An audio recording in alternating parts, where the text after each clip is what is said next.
Oh, hey. So it's 3 minutes past 5, which means I'm going to do some streaming. Because, why not? Going to hang out for a bit, might do some design stuff.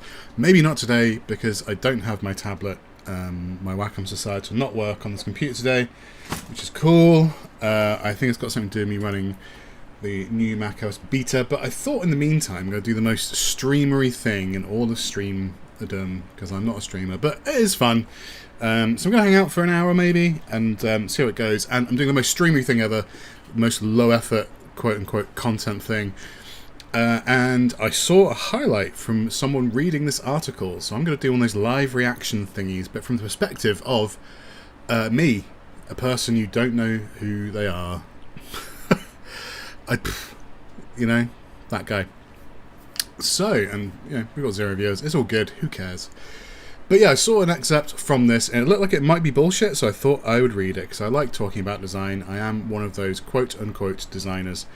So I don't know anything about this person. All I know is a bit of this article, and there's a bit that jumped out at me, which made me think maybe this is bullshit. So we'll see. So let's read it. For the record, I am a designer by trade, and we'll see. So, the decline of usability revisited, in which we once more delve into the world of user interface design, which is kind of what I do for a living. And by kind of, I mean it is what I do for a living, so I'll have opinions. So, 3 years ago, I wrote a rant about the problems of our current UI paradigm. The complaints I voiced were hardly new or unique, neither was the text what I considered my best writing. It was, honestly, mostly a way to blow off steam. You and me both. It seems I struck a nerve, though, because it's proven to be one of the most popular texts I've published here. For some time I thought about writing a follow-up, and a recent resurgence in its text popularity prompted me to finally do so. Now, I have problems with the current UI paradigm, but probably not the same one this person does.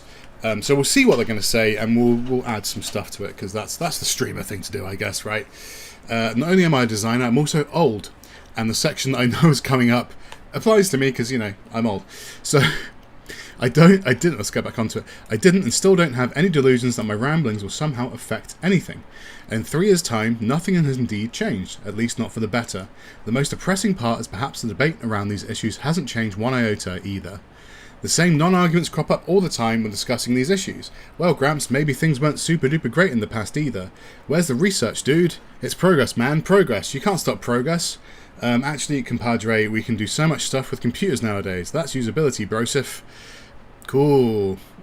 If I sound salty, it's because I am. Deal with it. Okay. What are we talking about? Usability is defined by Wikipedia, is the capacity of a system to provide a condition for its users to perform the task safely, effectively, and efficiently while enjoying the experience. Its relation to software is further specified. In software engineering, usability is a degree to which software can be used by specific consumers to achieve quantified objectives with effectiveness, efficiency, and satisfaction in a quantified context of use. That's a lovely bowl of salad there. I love it. Basically, you need to understand how something works in order to use it, and it depends on the audience. And that's going to be something where it says specified consumers that a lot of people lose themselves in when it comes to the usability conversation. But we'll see what he's got to say about it. Let's go on with Wikipedia. More Wikipedia, great. The primary notion of usability is that an object designed with the generalized user's psychology and physiology in mind. For example, more efficient to use, takes less time to accomplish a particular task. Not necessarily. Easier to learn, operation can be learned by observing the object. More satisfying to use. It depends. In short, usability is the ease with which a predetermined task can be accomplished. Consequently, it looks fresh isn't usability, it's aesthetics. They are separate. There's two entire fields of design that deal with these two things. Likewise, a lack of specific program feature isn't the same as being able to use it as easily, efficiently, and safely as possible. Looking for the power switch on a hand crank drill is silly, but maybe we should complain if we had to operate power tools with our pinky fingers. Similarly, a word processor without a mail merge function is perhaps intended for other types of word processing, such as writing novels. Hence, being usable in many different situations isn't automatically the same as having a high level of usability. Kind of true, said in a really silly way. It looks fresh. I mean, things looking pretty isn't, not the same as usability. That's UI versus UX. UI is a function of UX and vice versa. They are intertwined. A lot of designs will say they aren't. They are, unfortunately. Whether it just depends on how much you like spending time in Figma. I personally would rather not do that often, but you know, it's the world we live in. So what else he's saying here? He's going to be hitting on and probably missing the point he's just made for himself. Looking for the power switch on a hand crank drill is silly, but maybe we should complain if we had to operate power tools with our pinky fingers. I don't really know what he's saying there. That's something in design lingo you might call an affordance. So you indicate to someone how the manner in which something is supposed to operate by indicating it based on some sort of like metaphor for a human action, which is then replicated in software. The big context piece missing there is the age and the ubiquity of an action determines how much you need to indicate to the user how it works, also depending on the user base you are speaking to. So in the case of his mail merge thing, a word processor without mail merge functions perhaps intended for other types of word processing. It's true. It's what we call a niche feature or a secondary feature. Depending on the product, it may not be there at all. But it depends on a lot of other factors as to why it may or may not be there, the market you're going to, the kind of user, the expectations you can make about what the user knows, and also what their requirements are. It varies. Having more features doesn't make something necessarily better, and the usability of those features, you can't have every feature in everything always be usable, you know? You can't have every button in a car on your steering wheel. We've gone down this road with like screens in cars.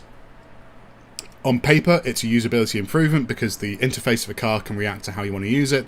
In reality, it's a downgrade because tactility, and one of the sensors we have besides sight is our little fingertips. They have a good amount of understanding of the world around them, our sense of touch. Having things on buttons in set locations means you can build muscle memory around the places where they exist so you can access them quickly, making it safer.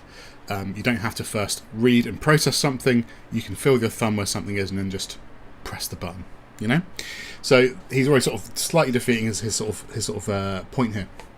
So hence being usable in many different situations isn't automatically the same as having a high level of usability. This is not really seeing the wood for the trees already, but we'll see. Conceptual consistency. In my original text, some arguments deal with a static GUI design, such as low contrast or excessive use of screen real estate, but many do not. Some are about consistency, consistency over time, consistency across applications, and consistency across platforms. Pure static GUI design is a subset of usability. It's not, but poor design choices such as lower contrast and illegible fonts will lead to worse usability. It is, however, not always clear where to draw the line between what we call GUI, toolkit design, UI design, usability, and UX. They're all part of the same thing, mate. One affects the other, roughly in the order listed from the ground up. No, that's not true.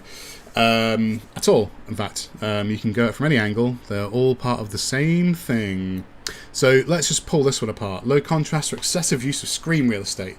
There is different takes on accessibility. There is mechanical accessibility, what someone might refer to as the WCAG, which is like the broadest set of accessibility standards for people in all situations with impairments and that sort of thing.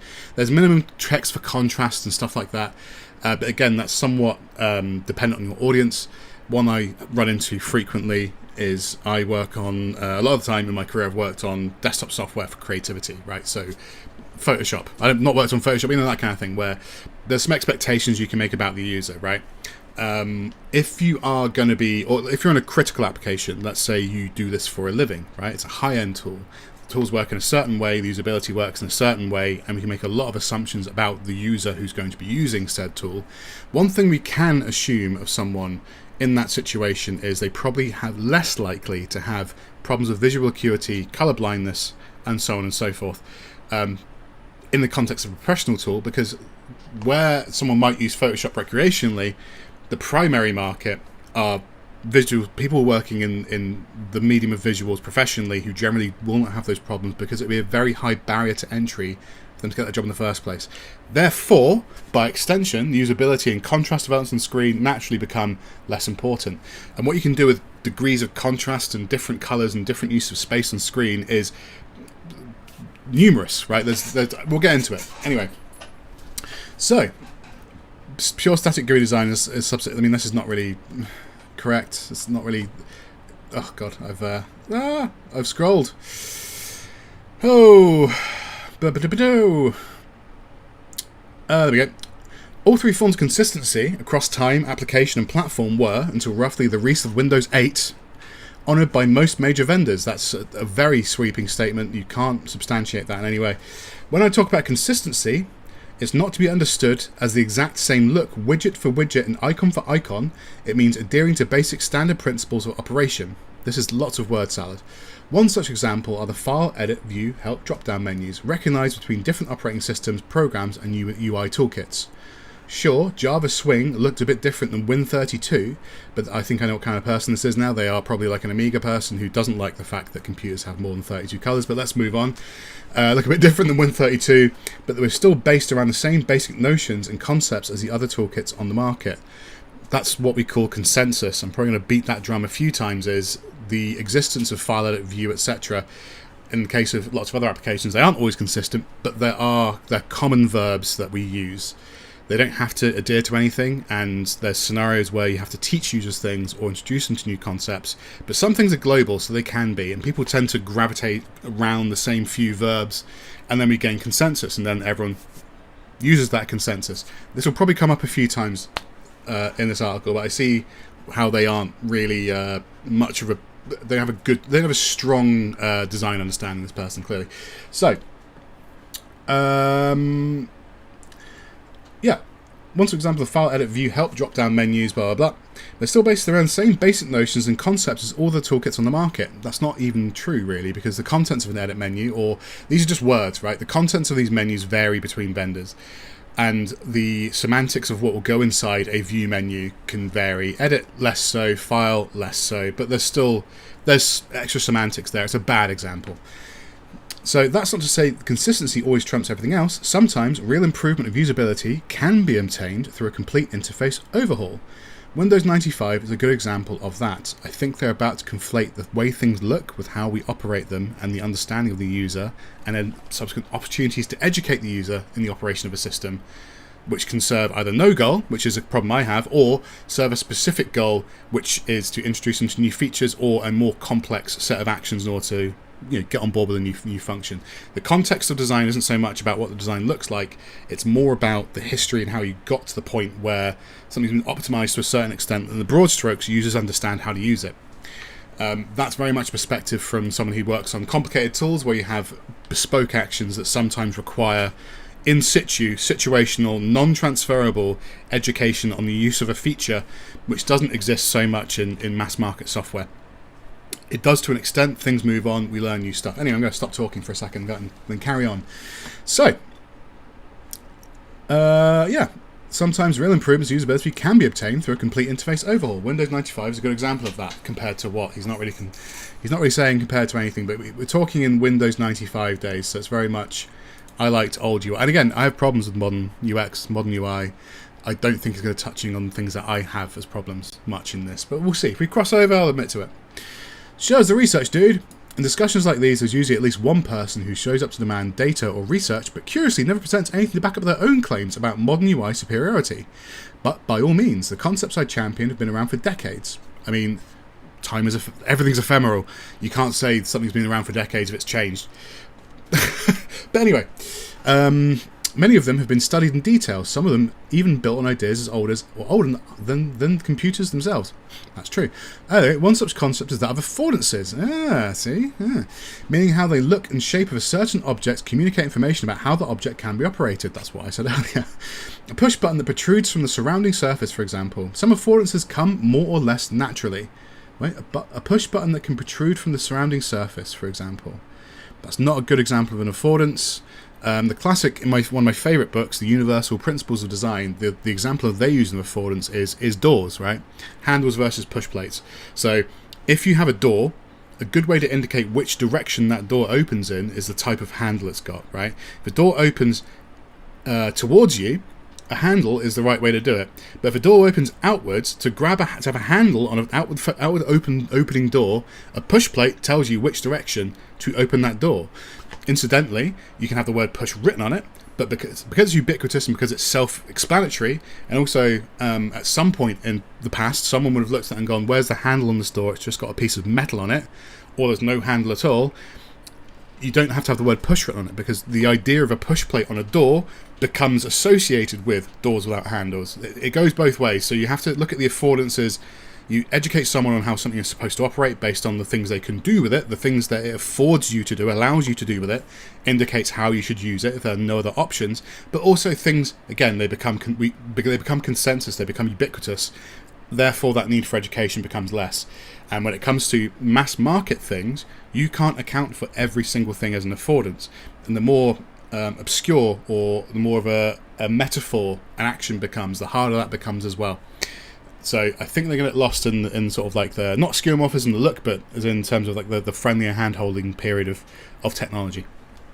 Anyway,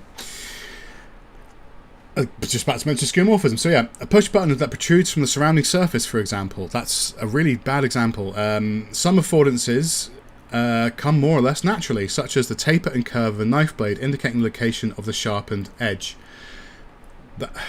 That's come more or less. No, I mean you think about, you got to think about this not in terms of like the words you're saying. Think about it in terms of the object itself, right? You learn very quickly through either education or experience a knife is sharp. You're more attuned to the idea you have to look at the edge of a knife to understand which is sharp. Yes, the curved edge of a knife isn't always necessary. I mean, I have a Chinese chopper, like a Chinese chef's knife. It looks like a butcher's knife, right? It's a rectangle. There's no edge on it. It's just a pure rectangle, and the handle's at the top, which means that's where I grip it from, which also indicates which side is sharp. If the handle was flush, you increase the odds of cutting your hand. There's other things going on here. It's a bad example.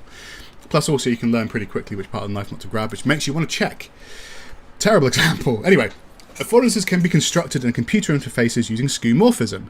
For example, emulating a protruding button through the use of light and dark borders to indicate a 3D bevel around button borders. So, the idea of a push button or like a latched switch kind of button isn't the only kind of button, right? You've got flip switches, you've got tack switches, you've got knobs, you've got dials, you've got all these other ways to interact with things. And also, buttons themselves are abstract. At some point, someone saw a button and went, what is this thing, this little nodule sticking out? Because buttons, I don't think, really existed before sort of like the 1800s, 1700s, right? Or there were much less. Things like cranks were more common, right? Those are more complex mechanical. We've learned what buttons are, so you can't just say one point in time we've learned what one metaphor meant and then we learned it forever. You can have new ones. At some point, someone saw an object and went, where's the crank? That's a thing that probably happened like 16 something, right? What's this? Why do I have to push this? Oh, that's funny. I have to push a thing and a thing happens. What manner of mechanics does this object use? They wouldn't understand. This is the thing you're missing. You're looking at a particular slice of time. These things move along. That's not how it works. Anyway, so I already know exactly where this article's going at this point. These are fundamental concepts in all types of industrial design, have been for a long time. Another example is why the Mac, Atari, and Amiga, what did I say, put the menu bar at the top of the screen. It's an often used target and should be easy to move the pointer to. That is adaptation of Fitts' law. I can't quote you Fitts' law, but I don't like laws. Laws are silly. Where we go. Law predicts that the time required to rapidly move to a target is a function of the ratio between this. No. It's about convenience, right? Quoting laws and rules. The thing is with design is not actually based on laws or rules. This is where people want them to be based on laws or rules. If you're a developer, it's a very rules-based system. That's where design is different, right? Ultimately, you're still engineering, you're still designing things in both scenarios. One is very rules-based and one is much more wibbly-wobbly and vibey, because if things were rules-based, you end up with a sort of interface as developers build, right? Which are very to the point, but you end up with convolution because there's no imagination there. It's very much point-to-point because it's based on laws and rules. That level of abstraction is the design process, and sometimes you take chances. To get to the point to make someone understand that a button with a drop shadow and interface represents a real-world button on a small screen when you can only infer it. You look at a Macintosh interface from 1984, hasn't got skeuomorphism. It has things that look kind of like buttons, and there might be some leans toward indicating what these things are with extra layers of pixels, but we're not actually doing it properly yet. You've still taken a leap, and at some point you've still clicked the thing, a thing's happened, you've learned, and you've memorized it.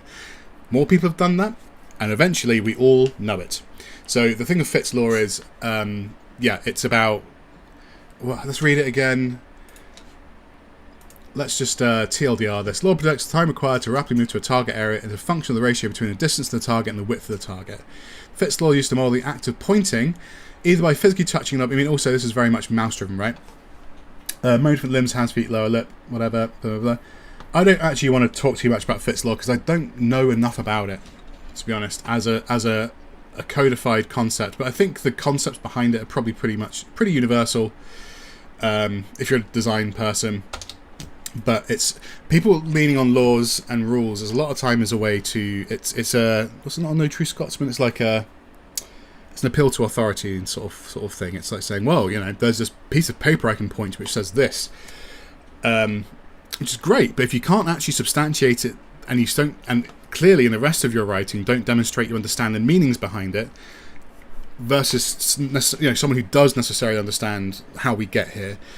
If they can't quote to you some scripture, effectively, but they clearly have internalized the concepts and how you get here, who is more of a... I'm not saying this about me, I'm talking about the royal person, but who is more of the authority on a subject, right? The person who understands the mechanics of it, or the person who's read a book and understood the letter of the words of the thing, right? It's simply knowing and understanding. I don't know which one's knowing and which one's understanding. I think knowing is the one. You can know something, but to understand something, you get your hands all up in it, Yeah. Anyway. Right. Industry standards. The basic construction of the menu bar, starting with File Edit, was invented at Apple and introduced to the Lisa in 1983. It was picked up in some similar fashion by nearly all desktops following it. Windows, Mac, Gem, don't know what that even is. Is that the one from Atari? Amiga, OS2, list goes on, until it converged almost completely. Imagine if that process didn't just stop. As what we did with computers got more complicated. I reckon it's going to go there. Let's find out. Another widespread source of influence was IBM Common User Access from 1987, which, amongst other things, introduced the kind of keyboard shortcuts we're still familiar with, and the ellipsis to indicate menu choice that opened a dialog window. Yeah.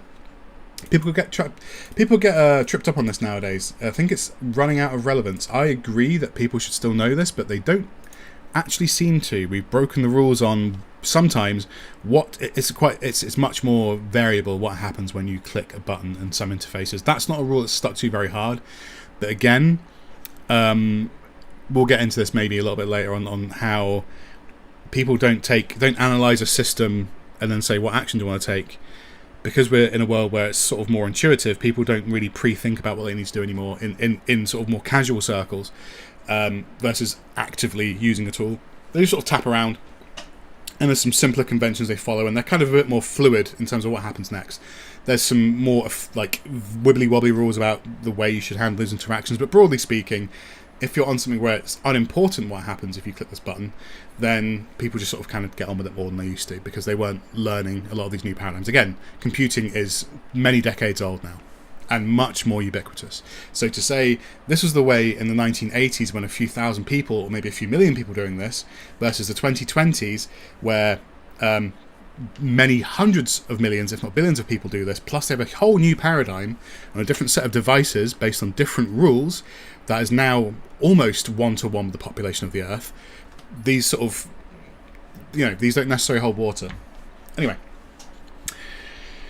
CDE, the Common Desktop Environment, was an effort of several major unit vendors to standardize a graphical environment across platforms. This was adopted by at least Sun, Hewlett-Packard, IBM, DEC, OpenVMS. I'm just going to do the XKCD standards. There we go. Look, it's in my history. 5 months. Here we go. This is the thing. XKCD. If you want to take, that's almost universally right, XKCD is the place to go. But anyway. Yeah. DEC, I don't know who that is. OpenVMS, that rings a bell. Fujitsu, SCO, and for a short time, Silicon Graphics. In short, anyone claiming there wasn't effort in creating and maintaining an industry standard regarding UI design is either deeply ignorant or blatantly dishonest. In short, anyone claiming that there weren't efforts in creating and maintaining an industry standard regarding UI design, thing is, with standards, they need to be updated. And when you have something technologically outside of the hand of a handful of small vendors doing first-party software, you can no longer control those standards, right? With the explosion of computing, all of a sudden, and also this is where it becomes a bit oxymoronic again, because if you are a fan of something like the Amiga or Atari from the 80s, you were part of that group of people who rapidly adopted computing and started doing some really weird shit. If you look at the later sort of Amiga times, some of those interfaces were absolutely wild. They didn't adhere to any sort of standards. They were really fun, but they weren't necessarily usable because design education is not necessarily a set of standards someone at IBM decided, or in this case, Sun or the CDE, whoever this is, decided upon and then set in stone. You can't, say, well, we're going to do it like this. If you say it in an office, you go, cool, right, we'll do that. And you give it to a general public with these powerful tools and say, hey, here's how we use these tools.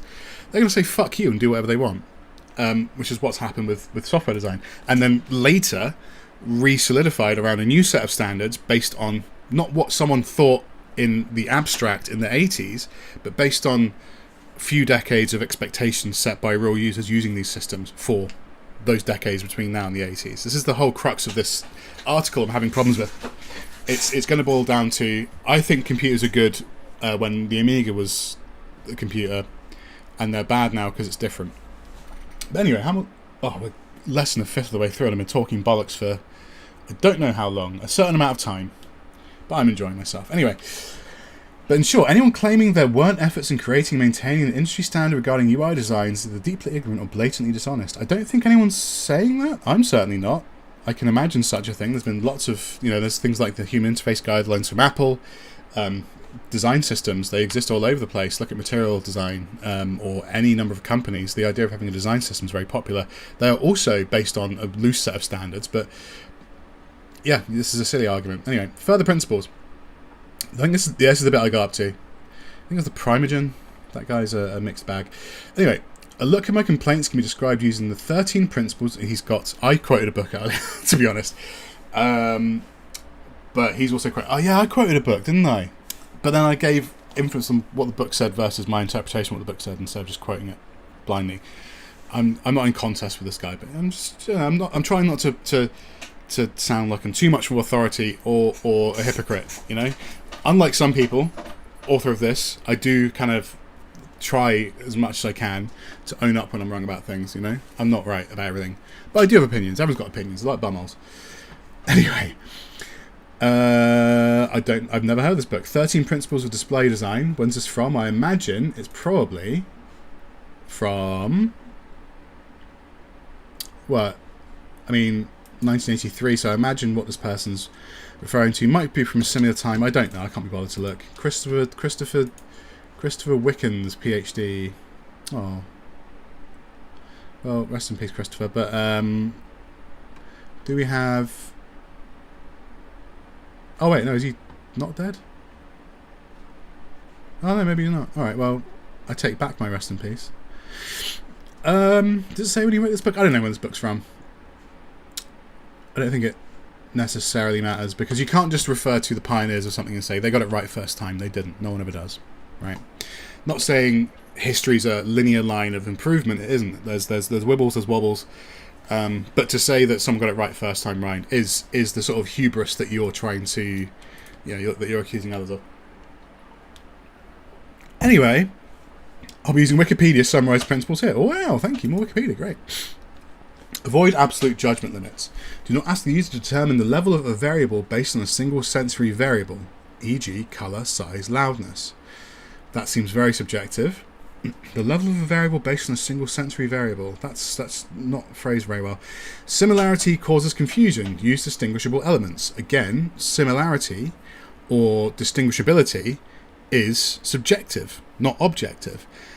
Back when things were monochromatic, had limited colours, that's very applicable. When we have the full access of the entire visible spectrum, or the most part of it, right, those rules don't necessarily apply, and we've actually got more tools to make things distinguishable. I do agree, in a lot of scenarios, some things could be more distinguishable, but there's a lot of other rules at play that determine how things are distinguishable when you're a designer, how things are spaced out, font sizes, all that kind of stuff. There's lots of, you can have two buttons that look very similar, and you can vary things quite subtly if you need to, and it's a list of tools you've got, it's a list of resources you have to spend, right, and you choose a way to employ them. It's not as linear as this person's suggesting. Anyway, principle of pictorial realism. This seems out of date. A display should look like a variable that it represents. Okay, so you're saying use icons.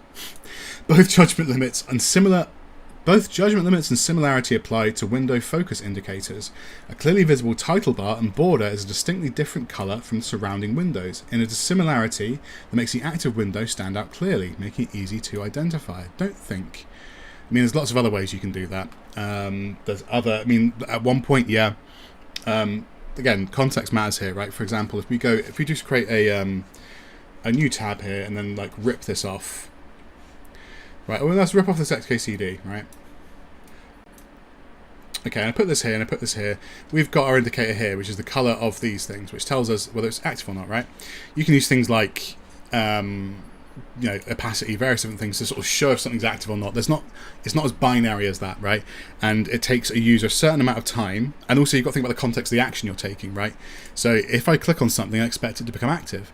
If it's ambiguous whether I've clicked on it, I need some sort of confirmation to show that it's active, like hover states and active states on buttons. It's not just, again, this is a very reductive view of the principles of design. Anyway, but yeah, broadly speaking, if something is active, you make it look active. But I think he's probably going to moan about something specific and straw man the shit out of this. So all these principles apply to icons. They used to be colourful little works of art, using both shape and colour to make them discernible. Even during the monochrome days, most of them were carefully drawn pixel by pixel to represent something clearly distinguishable and identifiable. Today's icons are often extremely stylised, to the point of being meaningless, or at least without knowing what their predecessors once looked like. Coupled with, and this is a section I've sort of half skimmed through, so I kind of know what's coming here. What their predecessors once looked like, coupled with designs that often make a point of using monochrome icons and low contrast colours. They blur together into an indistinguishable mass of similar looking geometric primitives. That is patently untrue. And demonstrably false. The thing with having monochrome graphics is, yes, you have less tools, you have fewer options available to you, but there's a concept inside most applications of having different hierarchies of color shades. Some use multicolors, and some, especially recently, can go back to using more interesting iconography. Just because, and here's the thing, right? If you've got something that looks pretty, let's go with like, I don't know, let's do floppy disks, the probably icon, right? So we have various different representations. Let's get an image of a floppy disk icon from 90s, right? See if we can find like a more graphically intense, whatever, doesn't matter. Point is, okay, let's go back to here quickly, and we'll go full circle at this because we're going to prove the point on this. So when he said, or they, I don't know, they're whatever, when they're saying that they used to be colourful little works of art, using both shape and colour to make them discernible. The thing is, discernible just means different from the other things, right? There's a thing of the artistry of what an icon or button does. If you go to Airbnb as a great example, they've done a reversion recently. This is very recent, in fact. If it loads, I hope it loads. There we go. Look at that. Homes, experiences, services. They're discernible. The difference between this being a regular home icon, this is worse. The point is, you can read it, there's a word next to it, so you can see what these things are. That word, ultimately, is telling you, at least the first few times you visit, what this button does. As does this bell icon, which says services. It's ambiguous. We have a series of different options, and this is coming back to the floppy disk thing, as to what a button is about to do. But let's carry on for a second, because I know what's coming next. Consider the below icons from Microsoft Outlook, for example. What is the archive icon even supposed to depict? The lower part of a printer with a sheet of paper sticking out? And someone said, yeah, it's a banker's box. So it's an archive box, right? An archival storage box, which most people have seen. But the point is not so much. So let's carry on. I've expanded on the pitfalls and purposes of icons in this text. Let's read that afterwards. Sweeper's most likely a broom. Yes. But would you be able to determine that without the text? I mean, you wouldn't. That's why the text is there. It doesn't matter. In the lower tile, what's probably a flag might also be a sketch by Mondrian. Okay, no. I've obviously zero idea what the rightmost icon is supposed to resemble. I don't know either, but I can find out. That is actually quite a good example of something being bad. However, let's just quickly. They've finished this section. Let's just tear this to shreds quickly. So there's a series of understandings, right? So that symbol with a hand on a stop sign, you know it means stop. It doesn't inherently mean stop. It could mean give me a high five. It could mean, I don't know, paint my fingernails. It could mean anything. The point is we know it because we've seen it. And the thing of having a stop sign, having, like, is it 8 sides or 6 sides? I think it's 8 sides. We know those signs have that because they have 8 sides. The reason they have 8 sides is because someone decided they have 8 sides. So now if you see anything which is a sign, which is sign-like with 8 sides on it, you know it's an instruction, right? And that's a really bad one. That's quite a loose one. But let's take the obvious example of the floppy disk. It's 2025. I was born in the 80s. I have not personally used a floppy disk since the 90s. There are adults today who have never physically handled or seen for sale a floppy disk. There is no computer sold today with a floppy disk slot. They know that this means save. And any one of these permutations, this general shape with the little notch in the corner and this little thing here, and you look at the variety of all of these, you can understand all of these, exception maybe this one, and that one, it's quite bad, but for the most part, if you see any of these, you'll click it and you'll know it means save. They're stylized, they're abstractions, and the thing is, like, sweep, which does look a bit like I mean, also sweep is an action. What does sweep even mean? Here's the thing, right? This is that lack of understanding of design, right? So we've got what I would call universal versus subjective actions, right? There's language inside software applications which can be universal, which lean on universal things like delete, save, archive. Again, this when you associate the icon to the same action over and over again, it builds muscle memory. The same way you learn what a cake is when you're a child because you see a round squishy thing, you eat some and eventually you know it's a cake. We are all adults, we can do that. And these things with 20 or 30 or 40 years worth of usage, in the case of things like the save icon, they become so ubiquitous. You can be someone who is probably in their late 20s having never seen one of these in real life. One of these things. And being colourful, going back to his previous point, actually adds more ambiguity. It's having a pictorial reference, right? You know that thing when you go to a bathroom and you have the little man and the little woman, you know, the stick people, one's got like a skirt shape and one doesn't have a skirt shape. That's always like that because you can understand quickly and discern because, again, consensus, one means men, one means women, right? You can see which bathroom to go into. Lots of places, and for various reasons, some have like co-ed bathrooms, some, you know, that's, again, doesn't matter what you put on the sign. It doesn't matter. As long as you know it's a bathroom, it's cool. Again, because it doesn't matter. But some places put like cute inversions of that, which add ambiguity. So you can have something very adorable. You could have like, I've seen one before which is like, had male and female cows. Like one had like a bull with horns and a ring through its nose, and one was like more obviously a cow-shaped face, like a steak restaurant, right? That's ambiguous. You can probably figure out, you can intuit what you're doing. You've walked to a bathroom, there's 2 types, you're preconditioned to pick a door to go through, right? So you're going to pay attention. But if you have to stop for a split second and think which one to go through, how much it matters is not my argument here. You take a little while longer to intuit which one's which. It's the same thing. Having things being little and cute and colourful, the reason why you don't need to do that with actions that are universal is because people understand what they mean. If I didn't ever see one of these archive boxes, I don't think I've ever handled one of these archive boxes in real life. I know what that means already. And all of the abstractions that are sort of geometric shapes, I can still understand what that is. Junk is not necessarily a good one, that's just like a general block sign. Sweep is an example of in-speak, right? Of actions that are unique to a specific application. You need to contextualize them, right? And the thing the icon needs to do there, more than anything else, doesn't even matter what it looks like, it needs to be something that you can reuse, which then becomes associated with this action. And that is also a function of how often you use that software. So an email client is something generally people use relatively frequently, right? Having something really abstract for an abstract concept, what does sweep even do? Does that delete stuff, or junk puts things in junk, but an archive puts things in the archive? But then also, like, what is an archive versus deleting? You know? You can split as many hairs as you want here, but sweep is ambiguous. What does sweep even do? So they've picked to use something that you can pretty quickly figure out is a brush to indicate sweep, whatever sweep does. I have no idea what sweep does. And the main thing that thing needs to do is just be different from the rest of them, then it's done its job. It could be a picture of anything. It has to be something that isn't associated with one of these. because then you'd have a misassociation, which is a problem, right? If we chose to use this archive button, this archive icon next to sweep, you'd be like, well, that's weird that Microsoft Office or whatever calls archive sweep, and you get confused because we understand these things through context. That's where you're getting things wrong.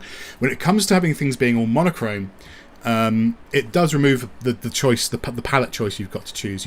By having a single coloured application, if it's a complex application, if it's a simple application, it kind of doesn't matter because there's not that many buttons anyway.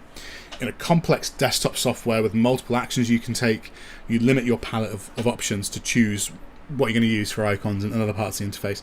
Having more colours is a good thing, right? It depends on the density of the interface, determines how many colours you kind of need, right?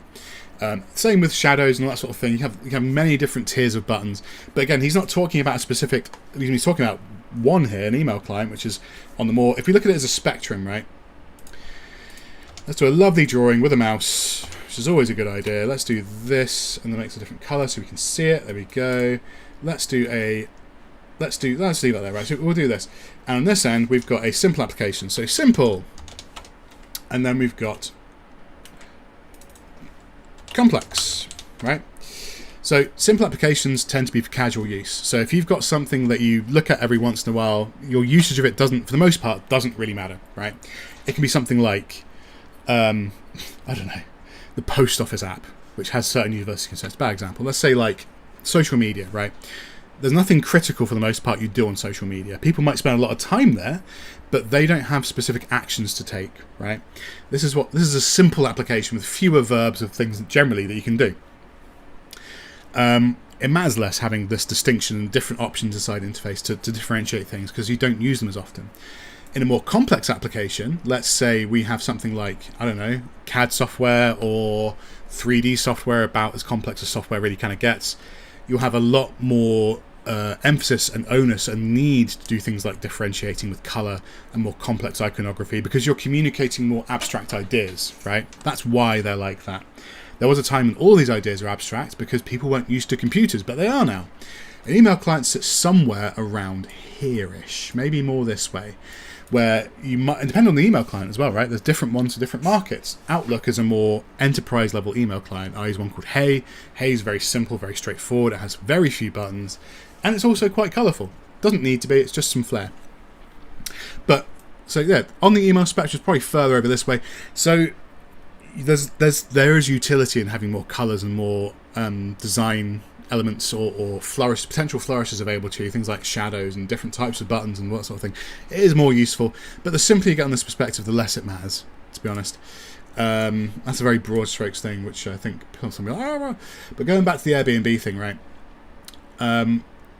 You already know why you're at Airbnb. These aren't necessarily good for usability, these icons, but they are fun, and that's their main driver, right? Services, a bell for services is single thing. It's you think of like the desk at a hotel. Experiences, hyperbole, whatever. These are very loose associations, plus the thing of homes. They've actually got quite an abstract representation of a home here. The thing is, you have words.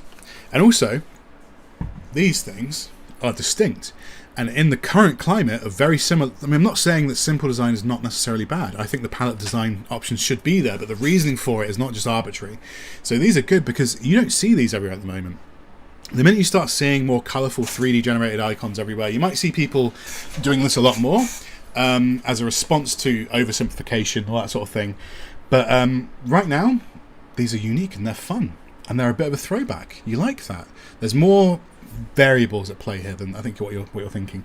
And for the time, I mean, again, you can read, right? So at the like in the period where these aren't ubiquitous, they probably won't become, because again, they're harder to pass. We've got a balloon passing through some clouds. Someone might at a glance squint, not know what that is. That house could be a shed, it could be basically it doesn't matter. As long as people know what the button does. And it's a simple action, so they can figure out what the button does by reading it. Because it's not a complex application. It's a website for booking hotels.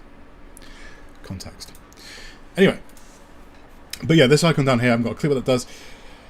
So yeah, a lot of these things enter common vernacular. We know delete is always a bin. Again, I live in the UK. A bin has never looked like that in this country. You don't get those American-style anodized aluminium trash can things. They don't exist here. We have wheelie bins.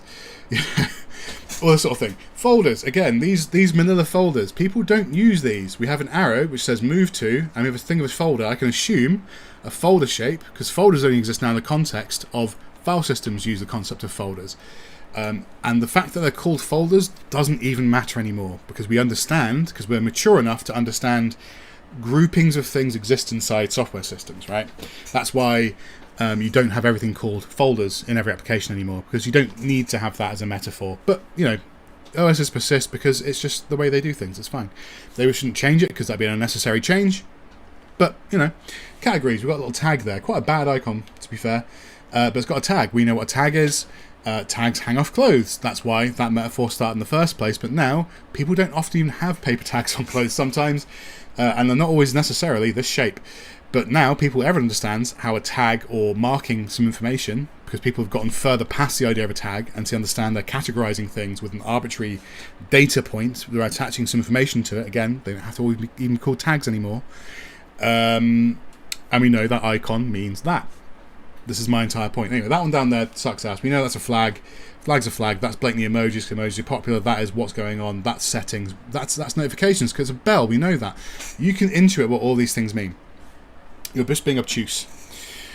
You just don't like that they're monochrome. You prefer them when they're colourful. It's fine. I prefer that too. I like that kind of stuff. It's cool, especially at the moment.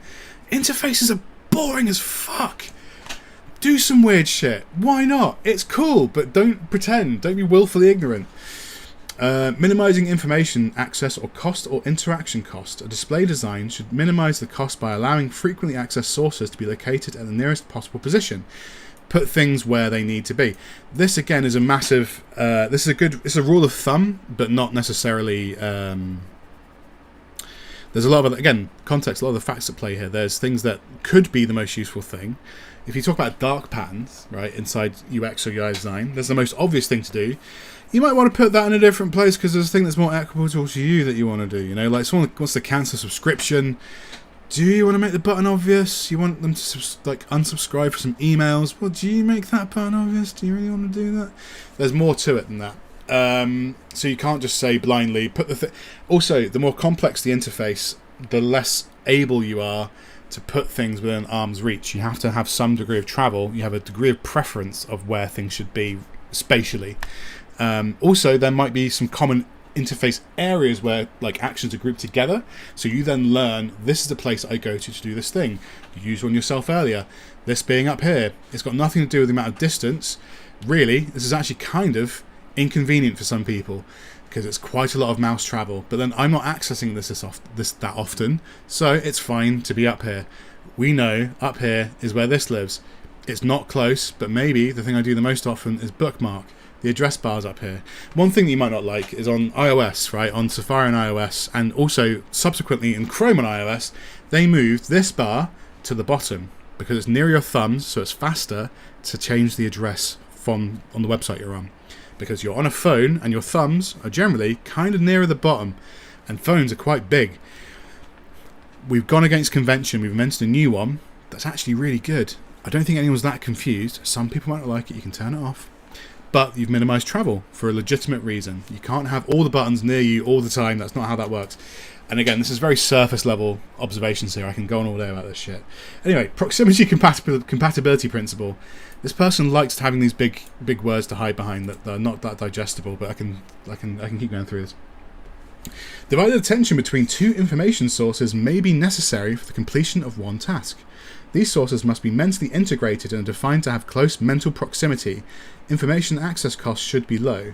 So, divided information between two information sources may be necessary to the completion of one task. These sources must be mentally integrated and defined to have close mental proximity. So, defining mental proximity is very difficult. Again, there's a moving target because we're really talking about interface conventions here.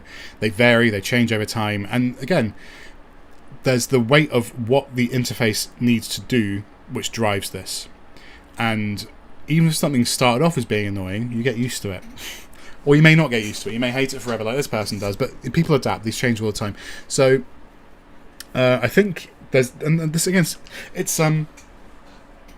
this is a bit all over the place as a concept, because put the thing near the thing that you're doing the thing with, which generally modern interfaces do a much better job of than the ones he's referring to, where you'd have a lot of, again, this sort of in-speak style stuff, which is now no longer as common as it used to be, because people like generalized terms, because there's a series of verbs that most applications kind of veer towards, and there's a desire broadly to make most applications, or versions of most kinds of applications, simpler and more digestible, because a wider market can use it, therefore you make more money, right? So, and there's a trade-off there and all that sort of stuff, and let's not go into it, but the point is, previously you'd have a lot more, in older interface you have a lot more like things like Windows Defender. What the fuck is Windows Defender versus calling it a firewall, right, or antivirus? Things like that. What we call in-speak, the branding of and it's not gone away, but it's less ubiquitous than it used to be, because people get used to what things do. They don't need the brand name term for it anymore. So the idea of having two tasks that require you look in two different places, they should be in somewhat linked, but again, this is a moving target. So you're just quoting something here for the sake of quoting it. Let's move on. The modern design paradigm is all about running applications in full screen mode. Not necessarily. With large UI elements and ample white space. Not necessarily. It's true that information density must be balanced. That is true. Interfaces that are too cramped will become illegible and distracting. Again, it depends on the application, what they're doing and why you're doing it. But interfaces that rely on full screen hegemony don't work as well when a user needs to see two programs at once on one screen. This is just a baseless assertion that everything runs in full screen. On phones they do, on apps they do, but also they're simplified versions of applications, right? If you get a complex application on something like an iPad, it still looks complicated. You can get Final Cut Pro, you can get DaVinci Resolve on an iPad. DaVinci Resolve on an iPad looks a lot like DaVinci Resolve on a desktop, and it's an information dense thing because it's a professional tool. They have different expectations of how this application can be there. Having it cramped, to have more common tools accessible quickly, is desirable. Efficiency isn't always the end goal in application design. It just isn't. Clarity can be the case, and the more mass market it is, the more important clarity becomes. You're just saying words. There's no context behind these words. So it does not work. The user needs to see two programs at once on one screen. That's not true at all. If you use this thing here, this is a Mac. The default on Mac OS is Windows Float. Compared to Windows, which is more akin to running things full screen, Mac OS, it's very common to see Mac users with lots of individual floating screens lying around, and they have tools in place to see things side by side. Windows has tools in place to see things side by side. You're making a very strange inference here that is not based on anything, really. And in fact, with the idea of responsivity, previously, I'm not even reading, let's read ahead. This type of menu was very ubiquitous at one time, and basically this is like a section menu. You can still see this in some places, like if I take this sketch window I've got open, I don't know, and then I've got these icons here. If I get this small enough, they'll start to disappear, and then I get this, and I get to see the things that are hidden. It's the same thing. It looks a bit different, but it's the same thing. So this was the de facto, right? The thing is, sketches on that scale I drew earlier, right? Sketches not all the way this end, but it's probably somewhere like here, right? It's simpler than like Photoshop or Illustrator, but still it's a tool application, right? There's a requirement to have more on screen, and as it goes, it does quite a good job of balancing it, as a lot of modern high-end like professional applications do, right? It's not unique to this one. So this becomes acceptable. I need to have some of these icons in place. In fact, to be honest, I don't really, but because there's other paradigms now besides there's other ways you can interact with software now. Let's not get into that. But yeah, that's acceptable here. That's not necessarily acceptable on Instagram. Also, there's fewer actions on Instagram. Also, responsive design now exists, and he's probably going to talk about it because he's mentioned earlier static GUIs, as he's put it. But anyway, but yeah, that's what they always do. You can drag them out, drag them in, and build your own menu. It's not universally better. It makes navigation slower, and people spend time on this, and they don't just do a new thing, and they don't force it upon people. A lot of the time, and especially in recent years, it's in response to people. In fact, actually, one of my big bugbears with modern UI design and UX is listening to the wrong people. This thing I was saying earlier about this sliding scale, saying, well, I want an application that does all of this, but I want it to be operated by people who use this. It's like, well, you get to lose some flexibility because there's a reason why it's like this. Well, no. Can it not just be this? It has to be less flexible. You have to hide buttons. You have to make things slower. You have to make things less efficient. Why can you not? Well, that's just not the world we live in. That's not how it goes. There's trade-offs, right? There's trade-offs in all these things. And with a lot of applications, people tend to listen to the base level user, the largest market, and then dumb down complex software in order to hit a market that aren't your core audience, and they degrade the experience for professional users or vocational users, I like to call them, people who spend all day in this application.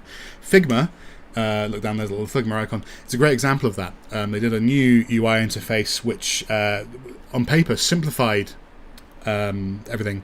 From a glance, you'd say, yeah, it looks simpler. In reality, it just meant more clicks for people in it all day.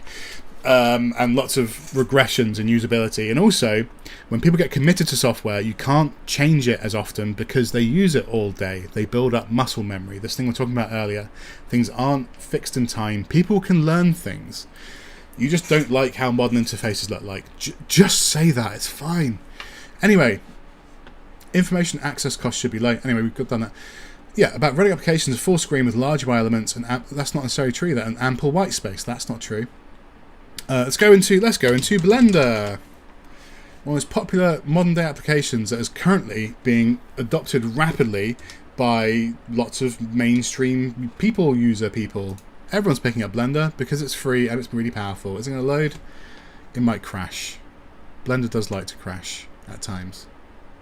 Well, I'm not going to give you an example. Anyway, Blender's got a complicated, messy UI, and it's really popular, so shush.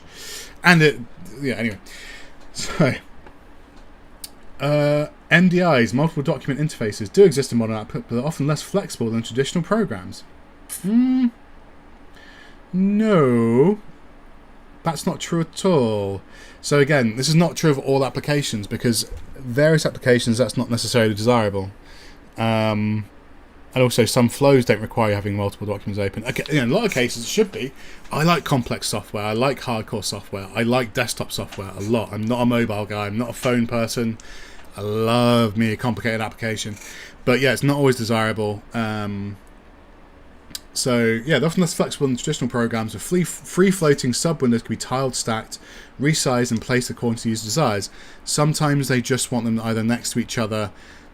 Again, windows are good. I'm not arguing windows are bad. But, the applications that allow you to do that, which is on desktop computers, most of them, but actually on iPads, you can open up tabs and separate windows and tile them. And the latest version of iPadOS, you can just have floating windows. They've introduced free floating windows for the first time. So you're arguing against some shadows on the wall in a cave here, buddy. Anyway, resize and place according to user desires. Uses the old IRC client, Merc, I remember Merc, or perhaps remember its in-app window management facilities, sorely lacking from modern counterparts like Teams, Slack, and Discord. Windows, and that's not... Have you used Teams? That's inside the window. Windows in the window is not good. And you can open up anything in Teams in a separate window. Anything you want. That's not how... I haven't used Slack in a while, but yeah, Teams, you can open up chats, you can open up meetings in separate windows. You have a separate window for your calls. You can open up multiple instances of it. You can even open it up in a browser and have multiple instances in the browser if you want. And have multiple tabs on different things if you really want. There's more flexibility, not less. You're talking what we call here in the UK bollocks. So we've got this whole thing, which used to be you have like a sub-canvas inside applications where you can have sub-windows living within it. And again, a modern variant of that would be something like if you go into Photoshop, you have panels that you can rip off and place around the interface. That hasn't gone away. It's just not everywhere. Again, it exists more in complex software. Consumer software doesn't normally have that requirement, and there's more elegant ways of doing the same thing. And you're also generalizing massively here. You're just saying one example and everything's like this. No, it's not. And you're talking across applications royally as if they're all the same. They aren't. So again, you are talking poo. But that's fine. You can do that. It's your life. Anyway, Discord less so. I think Discord is very strictly single window, to be fair. But also, part of the reason why Discord's single window, I think they had motivation for it. It's a consumer level application. It's not like Teams or Slack, really. People do use it like that, but it's really for casual communication. I think you can have a couple of windows open. You can pop out chats, I think. Discord's a good example of that does it badly, but also it's not Discord's target market as such, although people use it for that. I would argue Discord lacks a lot in usability, to be honest, and it's, give you credit where it's due. Discord's kind of shit.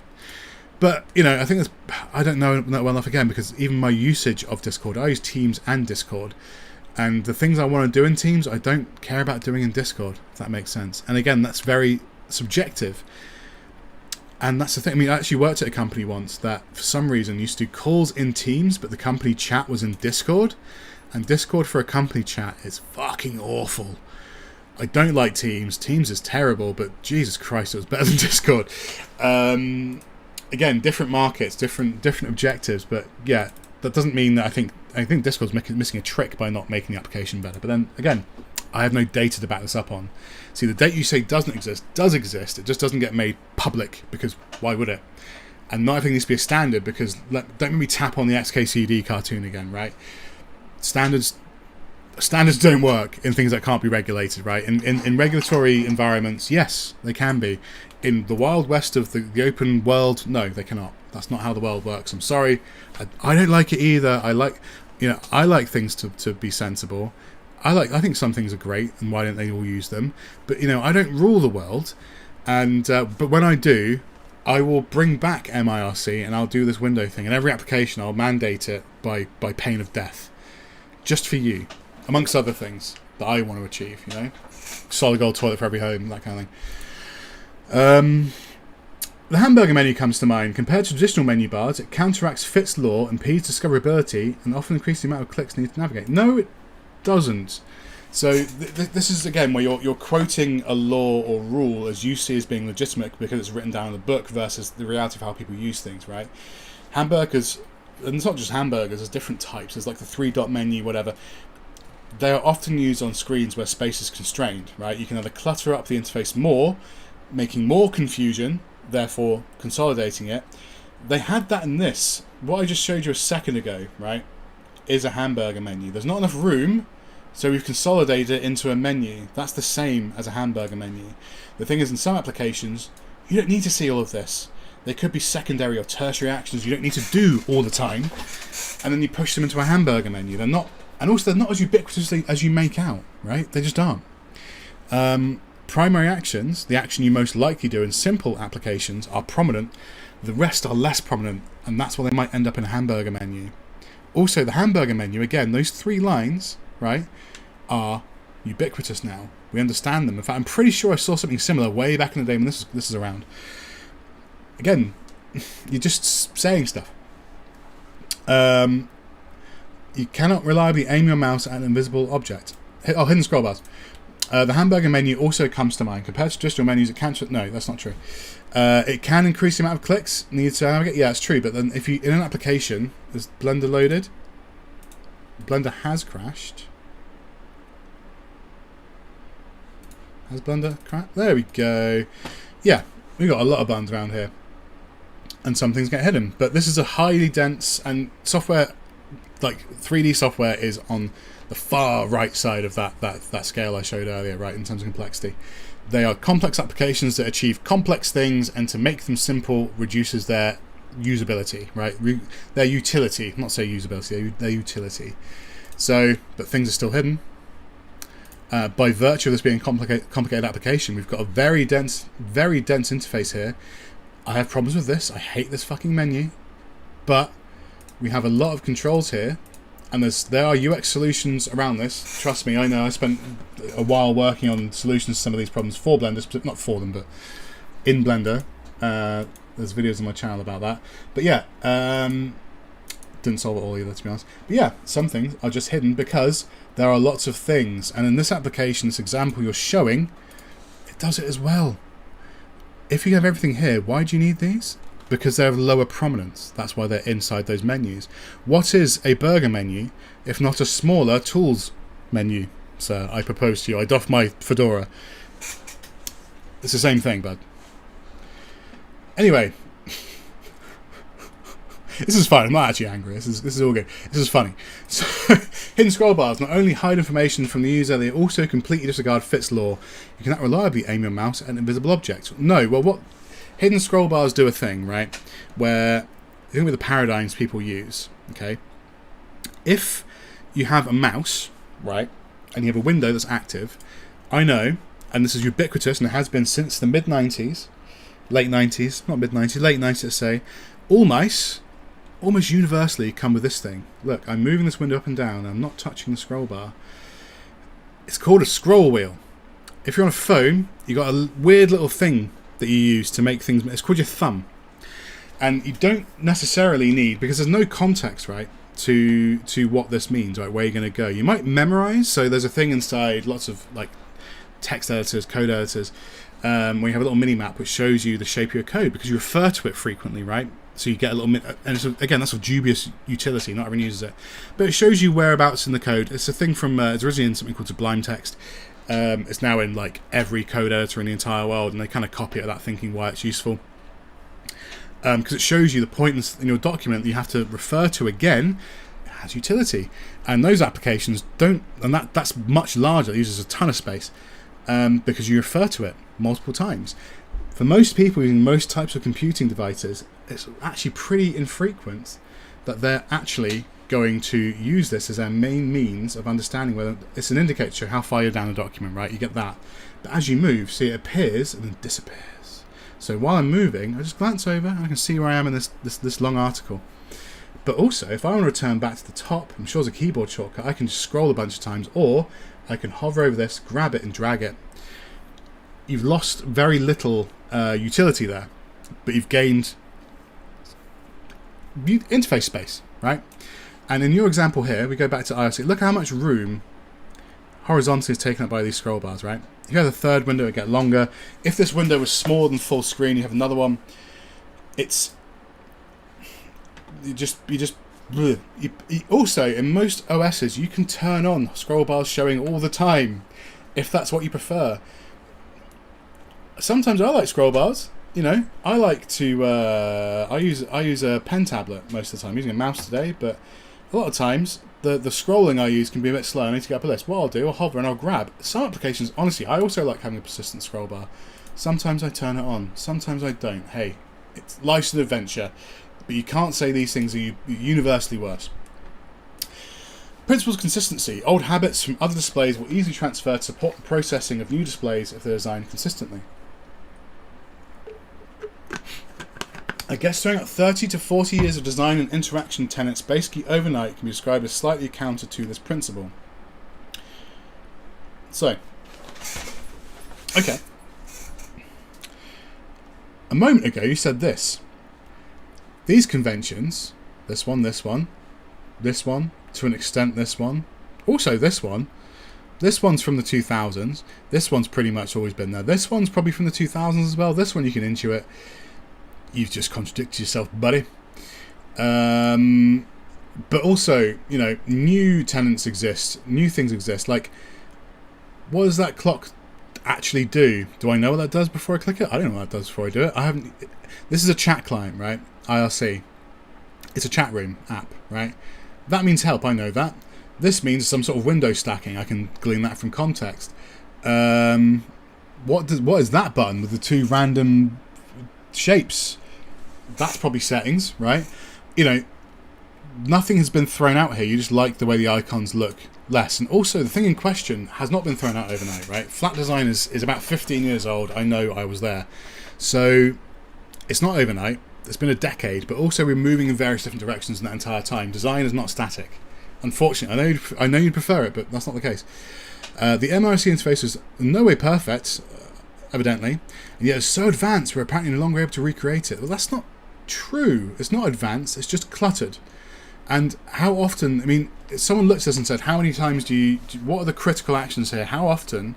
And we have tools to do this, right? We don't just do this arbitrarily. We look where people click. We look at the things people use. Again, these tools have been around for a decade. Things like Hotjar, right? We can see on web applications specifically where people click. And you can say, well, can we clear out the interface and make more room for more text? If this bar doesn't need to be here, we've got more lines of text. You can read more things in your IRC chat.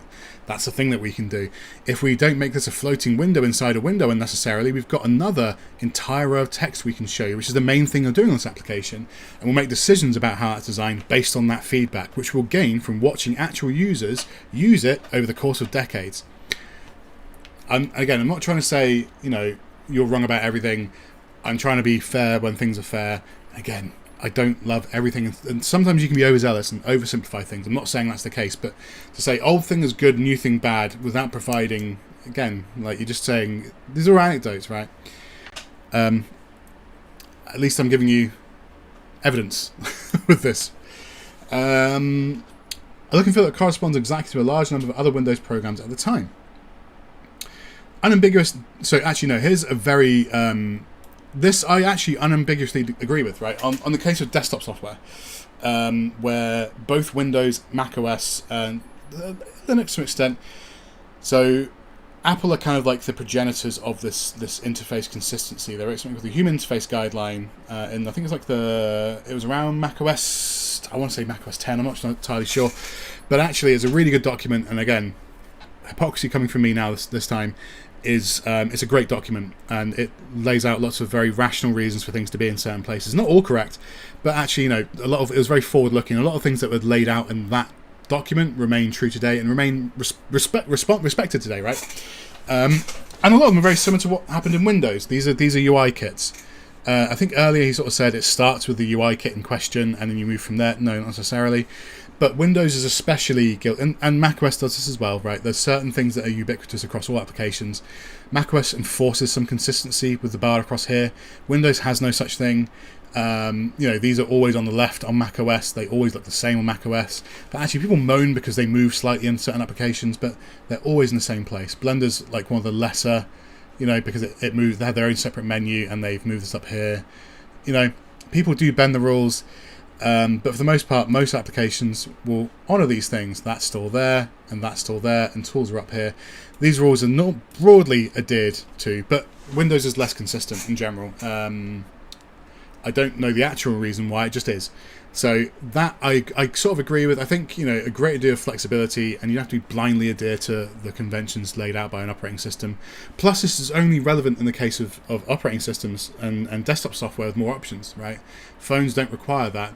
But also, if you notice over time how little the version of the OS on your phone changes, it's down to those conventions, those expectations being built. They are new paradigms, right? And there is a degree of consistency that occurs. You're fighting against this consistency because it's a different one, but it's still consistency. It's just a different kind, right? In the most part, I'm not saying it's universal. If you go back to these days, you're cherry picking just as much as I am, and you're saying, well, this is like this. I've seen some wild shit. This is the same era where you have like the media player head. This coexisted. So the argument of everything being consistent, that's not true. And also interfaces in general were wilder, and they were less, usable than the head. Because you had to tug on the ears, and one ear has the mixer and one ear has the track list, but you have to know which one's which. This is from, Windows 95, 98. This is what you're showing, a little bit older, but the same thing still applies. Let's just look at I don't know, Xcopy Amiga. It looked like this. How the fuck does this work? You know what I'm saying? You're, and also, actually, looking at the title of the thing as well, decline of usability is, no, you're saying you don't like UIs, right? Usability as a concept has never been stronger. In fact, there's things we have in place nowadays, and having a high contrast interface, higher contrast than this, now goes through more often testing. There's actually a series of standards. In the EU, there's actually a legal requirement now to meet certain usability standards for applications based on, science and research. Similar to the sort of like, what's it called? The cookie banner thing, same thing. It's now mandated by the EU that you have certain usability standards. You're not even talking about usability. You're talking about UI and not liking UI, not actual usability. The ability for people to use things like screen readers or making sure things are visible for people with visual impairments, stuff like that. That wasn't happening in the 90s. It is now, and it's much, much more common now. I think if we put this through a color blindness filter, do these colors start becoming meaningless? What if, I don't know enough colour blindness offhand to say, if these things change colour. Is the relevance of this being a certain colour important? If something monochromatic explains the same concept without using additional colours, the colour becomes irrelevant. It communicates more the usability is better. If it's ubiquitous and people can understand what the thing is, it's even better again. You're not really talking about usability here, you're talking about UI. Anyway, unambiguous demarcation of window focus. Okay, but the window, you have multiple windows, nested windows. Clear visual separation of content and program functionality. I mean, like modern applications are really good at that for the most part. Less mobile apps, but you're conflating what mobile apps do and what desktop apps do. This thing has, again, that's very subjective, a drop-down menu with categorized commands for fast discoverability. I mean, they haven't gone anywhere, plus also you've got all these icons that are more ambiguous because they mean arbitrary things, like what does the finger point mean? What does CE mean? What does /A in a box mean? What does potentially a yin-yang or a world with a hash symbol and a shape with lines down it mean? What does the folder next to the folder with a hammer next to it, what does the folder with a hashtag and a plus symbol mean? What does S/ mean? What does brackets above a folder mean? The folder's barely legible. What does OCC mean? What does N with an exclamation mark mean? You've learnt these things because you use the application, you're familiar with it. There's more verbs now, or there's fewer verbs sometimes as well, because we coalesce around more common understanding of these things, which requires less buttons. And there's no context here. I could say to you, I could flip this entire thing around and go, hey, I could screenshot. Let's do it. I could screenshot this and say, take this example from MRC in 1993. What does two silver sort of arrows / check marks or lightning bolts mean next to each other? What does that one's? Yeah. What does these three different size boxes mean? Are these related? They're not near each other. Are they related? What does CE with two dots? You can do this all day, man. You just don't like it as much. It's fine. So, bevel toolbar separators indicating related functions. Okay, but that's one way of doing it, right? In dense applications, that also still happens. This is lower contrast, admittedly, but also we have separators. Let's find some more. We have separators. You know what I'm saying? We have areas of functionality. We have separators. And that's just in Blender. Blender's not a good example of a UI. Oh look, a separator. Oh look, a separator. Oh look. You know, it's oh look, a separator there. Oh look, I can put them in here by going customize toolbar, and I can go. Do we still have the option of separator? Is that still a thing? Oh, we don't get them anymore. But I can put a space in. That hasn't changed since the 90s. Pick your battles better. Icons discernible through both shape and color. Am I colorblind? This is very, very, very, very small. And what does it mean? These are probably some crayons. What does it mean? This is an arrow pointing with a blue shirt. What does that mean? This is CE. What, you know? No. Always visible scroll bars, clearly indicating the current position of the chat backlog. I mean, also it's not scroll to the bottom, so modern day chats always go to the bottom, so you're always up to date, which I imagine this probably did as well. But you can just go backwards. In fact, actually, there's other tools. So if you scroll all the way up, you get a little button that says jump to present, or you get a little notification saying, hey, you've received a notification. It jumps you straight to it. There's more going on here. It's a bad example. Complete user freedom of window and thus information positioning. That has not changed. Just in this one example you've picked. How about showing me some research? Well, the above principles can be used to critique many other trends in contemporary UI crafting. The following example has been reiterated ad nauseum. Norsam. Is that how you spell that? I don't think it is. But let's do another round. Lack of affordances, e.g. buttons and other clickable elements that don't clearly distinctly communicate their function. Unlike CE with the two dots. Everyone knows what CE with two dots means.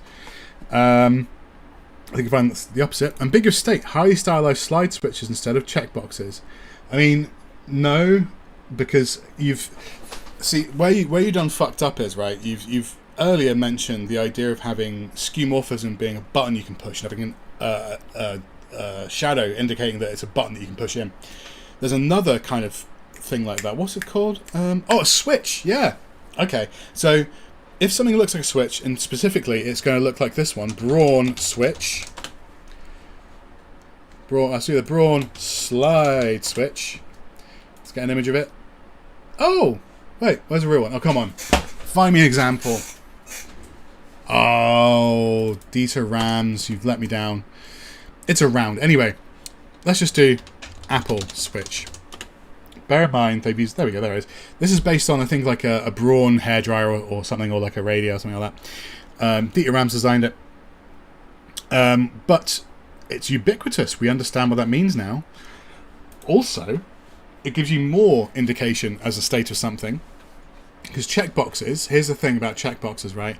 Checkboxes have specific uses, right? If you've used a web form of any sort, you'll know there's some differences, right? So you've got checkboxes, you've got radio, and you've got radio buttons, right? So what a slider is effectively a checkbox in a different shape. If you don't have multiple next to each other, so a checkbox indicates you've got multiple things to select in an array of things, right? I have, which ones do I want from this menu? Do I want A, B, and C? Well, I'll check the ones I want, right? What your slider does...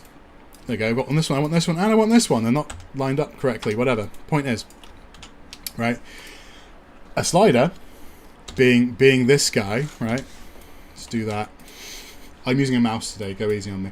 Right, we've got a slider. Let's make that one a colour. Is this but more prevalence, right? More a stronger thing going on. It's like a stronger version of a switch. So you can say if I have one thing to choose from or most things to choose from, I have a stronger indication of which one I've selected. Plus it's some stylistic flair, which you liked earlier, but you've given up on now because you don't like this thing here. Which again, if you have multiple types of things in one place, so again, you're saying distinction, having two ways of selecting something which is distinct from each other is a good thing, right? That's what you said before, but is it not a good thing? Also, I think the thing in question is from the 60s, and it's been in applications for so long now, everyone understands what they do. Anyway, so, highly stylized switches instead of checkboxes. Checkboxes are circumstantial. Also, again, the sort of unspoken vernacular of how applications work. Checkbox means I agree to something, or it means I'm selecting something from a list. A switch means I am turning on functionality. That's the thing. Checkboxes don't really communicate that as well as they used to. They still do use it that way, but that's kind of the main differentiator there. Again, it's kind of like splitting hairs a little bit, but there's your answer. Ambiguous state, highly stylized. Okay. Yeah, buttons can elements that don't clearly. I mean, we've got, you know, flat design and low contrast in general. 3D bevels help with many different. No, so flat design and low contrast. Generally speaking, flat design favors higher contrast, right? So flat design is often, so there's a period before this time which people have retroactively sort of called, I think it's Frutiger Aero, or the way basically, like, let's just look at Windows Vista, and we look at a little screenshot of Windows Vista, and we'll see very shiny, very low contrast around the edges. This is before now. This is almost 20 years ago, right? Yeah, Windows Vista is almost 20 years old. Yeah, I know. I'm old too. But we can see some of the things you're sort of bemoaning here. Low contrast. We can't really even... Let's have a look at this. We can't even really necessarily read what's on these buttons, right? They're too low contrast. And then we're seeing it in a modern interface. Fuck you, PC Mag. Where we have the burger menu, which you hate. It's a bad example, actually. It's quite a shit burger menu. Get rid of that. Ooh. But look how high contrast this is versus the thing inside. That's also quite bad. Look at that. That's ugly as fuck. But yeah, contrast issues. Ambiguous buttons. Right? What does that number 1 in an oblate circle do? Again, you're talking about modern interfaces. This is from 2007. So, you know, see what I'm saying? So yeah, flat design generally has higher contrast, right? When it comes to, I am an exponent of bevels, and I'm an exponent of gradients and shadows. I like them because it gives you additional tools in your arsenal to differentiate certain parts of applications. In simple applications, it's less useful, but in complex applications, it becomes more useful, right? So we can find an example of it in Blender. So we've got a checkbox to say something's activated. That's not gone away. So there you go. Should make you happy. But yeah, I can't think of an example I can find in here of it. But we have very flat iconography inside Blender. In fact, too flat, right? So we've got shapes have this little green hue to them. Delete. This is an application with lots and lots of icons in it, right? Can I show you an example of all the icons? I have got PME in here. Amazing. Look at that. So I think it's under here. Where is it? Where's my icons? Don't get rid of that. There's a little icon picker here somewhere. Again, very flat, very low contrast. And this is a complex application. Blender has not got a good UI. This is not what I'm trying to say here. But where is the icon? I can't remember. There's an icon picker. Is it here? There we go. Look at all of that. Okay, so we've got a lot of abstract actions here, right? And this is a fail on Blender because look at them, they're all monochrome. That's bad because we have a diversity of tools here, all represented by single flat colors, which makes it harder, and this is me agreeing with you, hard to discern what these do. I know what some of these are. That's for armatures, that's for VDBs, that's for cameras, that's for hair, I think. Is it? I don't know. That's for forces, I guess. There you go. That's a bad one. This is what they use, what they call collections inside Blender, which is not for archiving. Blender hasn't got a good UI, but that's the point, right? So I am against this. I think this is bad. This is a low contrast interface. Look at these dividers. Look at the edges around here. Look at the low contrast around this edge for this drop down. You might have loads of them on top of each other, that sort of thing. It gives you, in a complex interface, and again, as we said earlier, a 3D application is the top end of complexity in an interface. CAD applications, stuff like that. They're highly abstract tools, highly specialized tools that require a lot of learning just to get your foot in the door, right? You can't just pick one of these up and just get it going. Maybe, but, you know, whatever. And Blender's quite a bad example of interface design for this level of complex application. I agree, but not for everything, not universally, because it's not necessary, right? If you don't have a requirement to have hundreds of buttons on screen, in the case of that's why we've moved in this direction for simplicity, you don't necessarily need as many tools in the arsenal, or make use of all those tools to distinguish different parts of the application where those things have a lot weighing on them, right? In the case of something like Cinema 4D, a different 3D application, they color code the actions, right, for a lot of these icons, which can be quite abstract, right? All you have to do is recognize how they associate with each other. Adding more color, yes, it does make that easier. Adding more dimensionality, yes, absolutely makes that easier. In the context of complex software, in simple software, you can lean on a bunch of like conventions we've all sort of agreed upon informally to know what certain things are. Your floppy disk icon, for example. So, but yeah, not in terms of discoverability, we're way beyond that. People know that a box that's coloured is a button, and that's universally how they use. We've moved past the requirement for that for people who are... Don't forget, there's children now who were born post-iPhone, right? There's people who don't understand what file systems are. They don't understand the concept of having to even save files because they're used to iPads that live in cloud apps and stuff like that. With like, these are teenagers, these aren't even children, these are like teenagers. People in their early 20s, right? Time has moved on. Unfortunately, but yeah, low contrast is not necessarily always a thing. It's contrast has increased massively again. Aforementioned adherence to actual published accessibility standards. You know, I'm guilty a lot of the time of having lower contrast things in interfaces, but that's not the primary aspects. That's secondary things because I like to use more of the palette if I can, my own UI work. Distinction raised above or sunk into UI. You don't need to do that. It's for emphasis. So things like if we have modals, right? Let's just do print. There we go, and we get a shadow. That's a modern application, and there's my printer by the way. And then you get to see it's raised above. For things like that, it makes sense because it does sit on a layer above. That is a sort of form of skeuomorphism, I guess, but we don't need that direct visual metaphor anymore. So. And we've gone over Fitts law. I'm deeply interested in seeing data and research. Okay.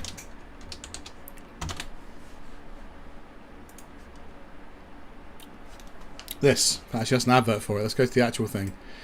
Let's go to W3C, the standards organization that maintains this standard on accessibility. Read it. You might find it interesting. It's modern as well, by the way. What kind of research behind Microsoft's various changes in Windows 8, for example? I'm unsure, since they immediately backtracked plenty of them in version 8.1 and 10, including reinstating the start menu. You just don't like the start menu. Hey, it being gone was shit. I'm not defending that. Windows is an absolute fucking dumpster fire for UI. Putting your elements in a window title bars often rationalizes by saving screen real estate. It does. How then is Microsoft's gargantuan ribbon-style toolbar rational? I think the ribbon's awful, to be honest. The ribbon is a terrible paradigm. Rationalized. And what type of research and data prompt? That's a very good question. You have no disagreements with me. The ribbon sucks ass. I think the idea was to because effectively a ribbon is just one of these, right? Apart from it's got visual stuff in it, but icons in it, right? So that's the metaphor, right? You've got a menu that changes, that shows you a persistent list of things that you might do, activities, but then also in reality it hid a lot of stuff, and you have to agree with their ordering. And compared to your example earlier, like let's say inside here, let's go into Sketch, right? I might disagree about what I want in here. But again, this is a thing from the HIG, the Human Interface Guidelines from Apple. I can decide that I don't want these things in here. It solves the same problem. I can also choose whether I want to have the words in here as well, icons and text, if they're ambiguous, right? This is better than the ribbon. I hate the ribbon. The ribbon's terrible. I'm not arguing on that one. We agree on that one. I don't know if they did research on it at the time. It was around the early 2000, like 2007, 8, 9 sort of time, I think that came about. It's a terrible interface paradigm, and they've started moving away from it now, actually. So thankfully, the ribbon's awful. No disagreements with me from there. From that, there are many more examples, but I'm specifically picking Microsoft here because the one company with enough cash to fund some science. It's got to be them. No, Microsoft a really terrible exemplar of UI design. Windows, from a usability perspective, is bad. I'm not saying as a Mac fanboy thing, but they do a better job of uniformity between things. In fact, currently I'm in the beta version, the latest version of Mac OS, which has got some usability problems. This glassy stuff here, but people are sort of arguing about the consistency of the radii of overlapping windows, annoying people. Those are the hairs that Mac people split over the interface consistency, whereas Windows is a bit wild. Mac applications tend to be more consistent overall. That's not me saying Mac's better. I mean, it is saying that, but not for fanboyish reasons, right? Windows is much wilder, and also they've done such a bad job and so many overhauls of the interface, and they're always so surface deep. You can find they have a settings application in Windows now, and for certain actions you still have to go to the control panel, which looks the same way as it did since about Windows XP. Bad. So, but yeah, they're not the authority on any of this. I'm not saying Apple are either. I'm just saying they aren't. Right, yeah. So, auto-hiding scroll bars, shrinking the draggable area of the window title.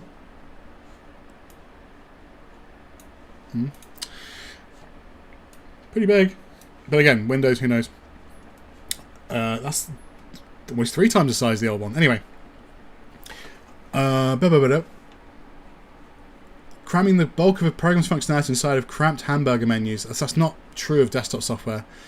Some base entry level stuff, but there's options, right? There's not just one, but that's not as ubiquitous as you're making out to be. Unfortunately, you might be talking about apps here. Windows probably. I think Windows actually no. Let's look through the lens of your specific criticism of the stuff bundled with Windows. They are very guilty of that, actually, to be honest. But that's first party Microsoft stuff does do that a lot, actually. I've noticed. I do have a Windows machine. I don't use much of the Windows first party stuff, but yeah, I think they do actually cram quite a lot in hamburger menus and put a handful of buttons randomly for kind of too many applications. So I'll reel back a little bit on that criticism, but yeah, it's not universal, and also those applications aren't all that popular, I think, for the most part. But I don't know. I'm not primarily a Windows person either, to be honest. But yeah, general applications don't really do that as much as you're making out. As I'm blatantly breaking a number of well-known users, no, because these. Let's not go this again. Surely that's because of the incredible amount of meticulous research underpinning those decisions, and surely, considering how prevalent this paradigm is today.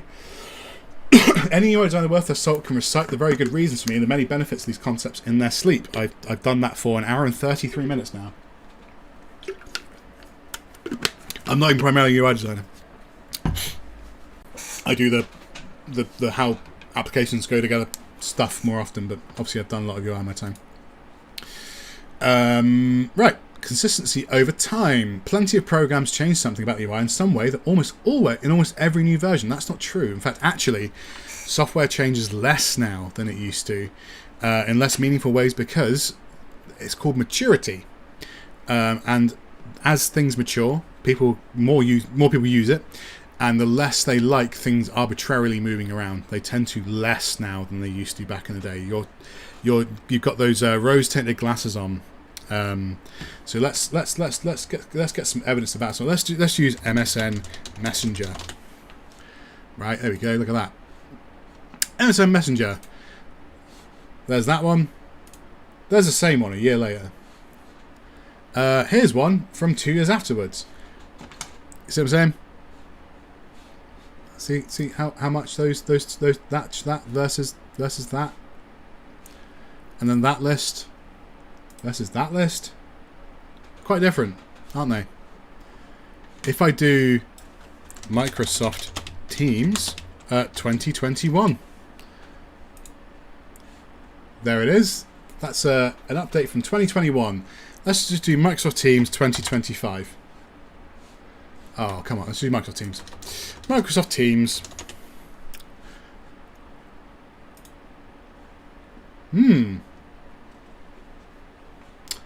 It's not that different. That one's just got a white background instead of blue. Let's go back. 2021. Let's just grab a... that's very low resolution. Let's grab a higher resolution one. There we go. Let's copy that image. We'll go back into Sketch, and what we'll do, we'll just paste that in. Just paste that all in there. There we go. There we are. 2021. Keep that in mind. Microsoft Teams. Spelt wrong. Microsoft Teams. Let's grab this one here. Copy that.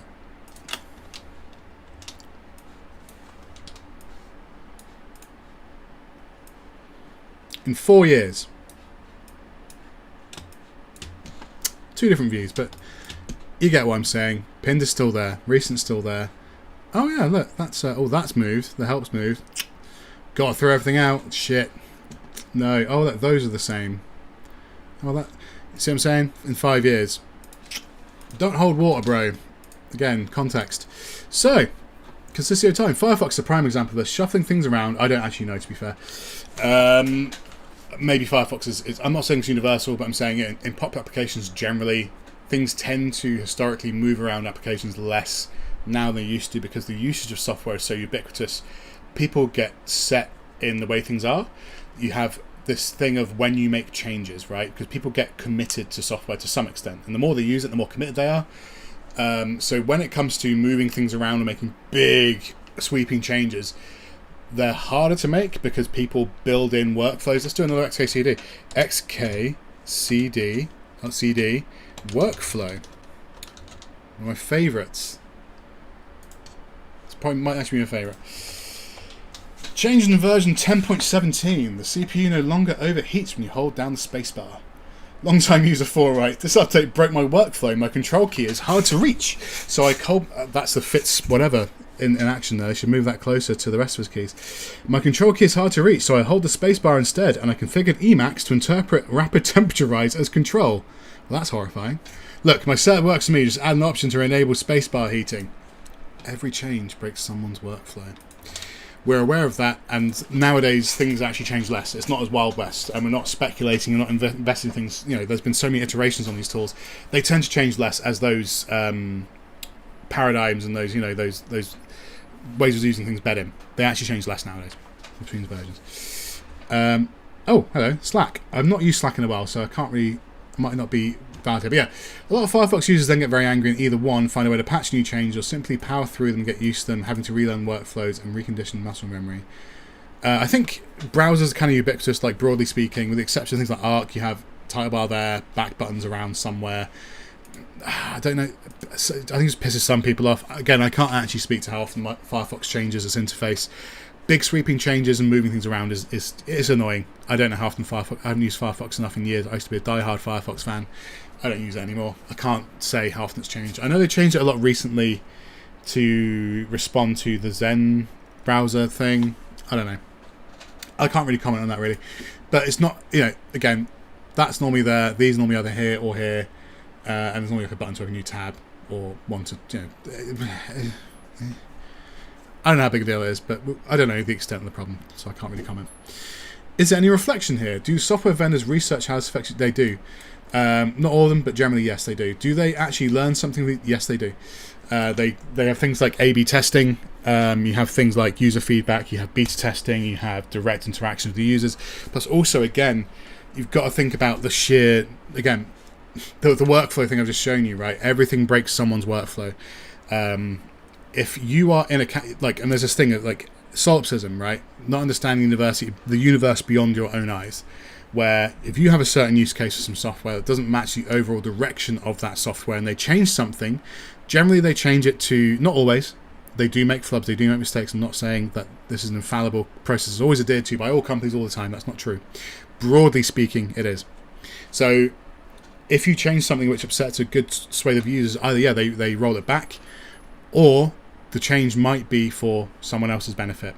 If millions of people use an application and they change something that you use every day, but then 97% of users don't use, you're going to be pissed off, but most people won't be, right? Some things are universally unpopular. Like the Figma thing I said earlier was pretty universally quite unpopular. I think the majority of people didn't like it. However, I know why they did it. They know why they did it. They had a certain set of objectives for why they made a big change to the UI. A lot of it, again, did get rolled back. It wasn't a good release. But in the broader context, they had an objective. They would have tested... It's a very good example of people doing it very badly, actually, the Figma UI 3 stuff. But anyway, the point is, broadly speaking, that's not what happens all the time. It does still happen, but it's not the default, is what I'll say about that. But, fair. But generally, yeah, I'm just giving you an insight into how it generally goes. As in, are new patterns and best practices formed and adhered to? Yes, they are formed constantly and are actually more rigid now than they've ever been. Sometimes too much. There's a tendency to sometimes oversimplify certain actions and normally ask why. Again, I'm not saying the current state of UI is perfect. I'm just saying I have different reasons and probably more solid reasons for why I have problems with them. But broadly speaking, yes, there's we're more driven now by convention than ever before.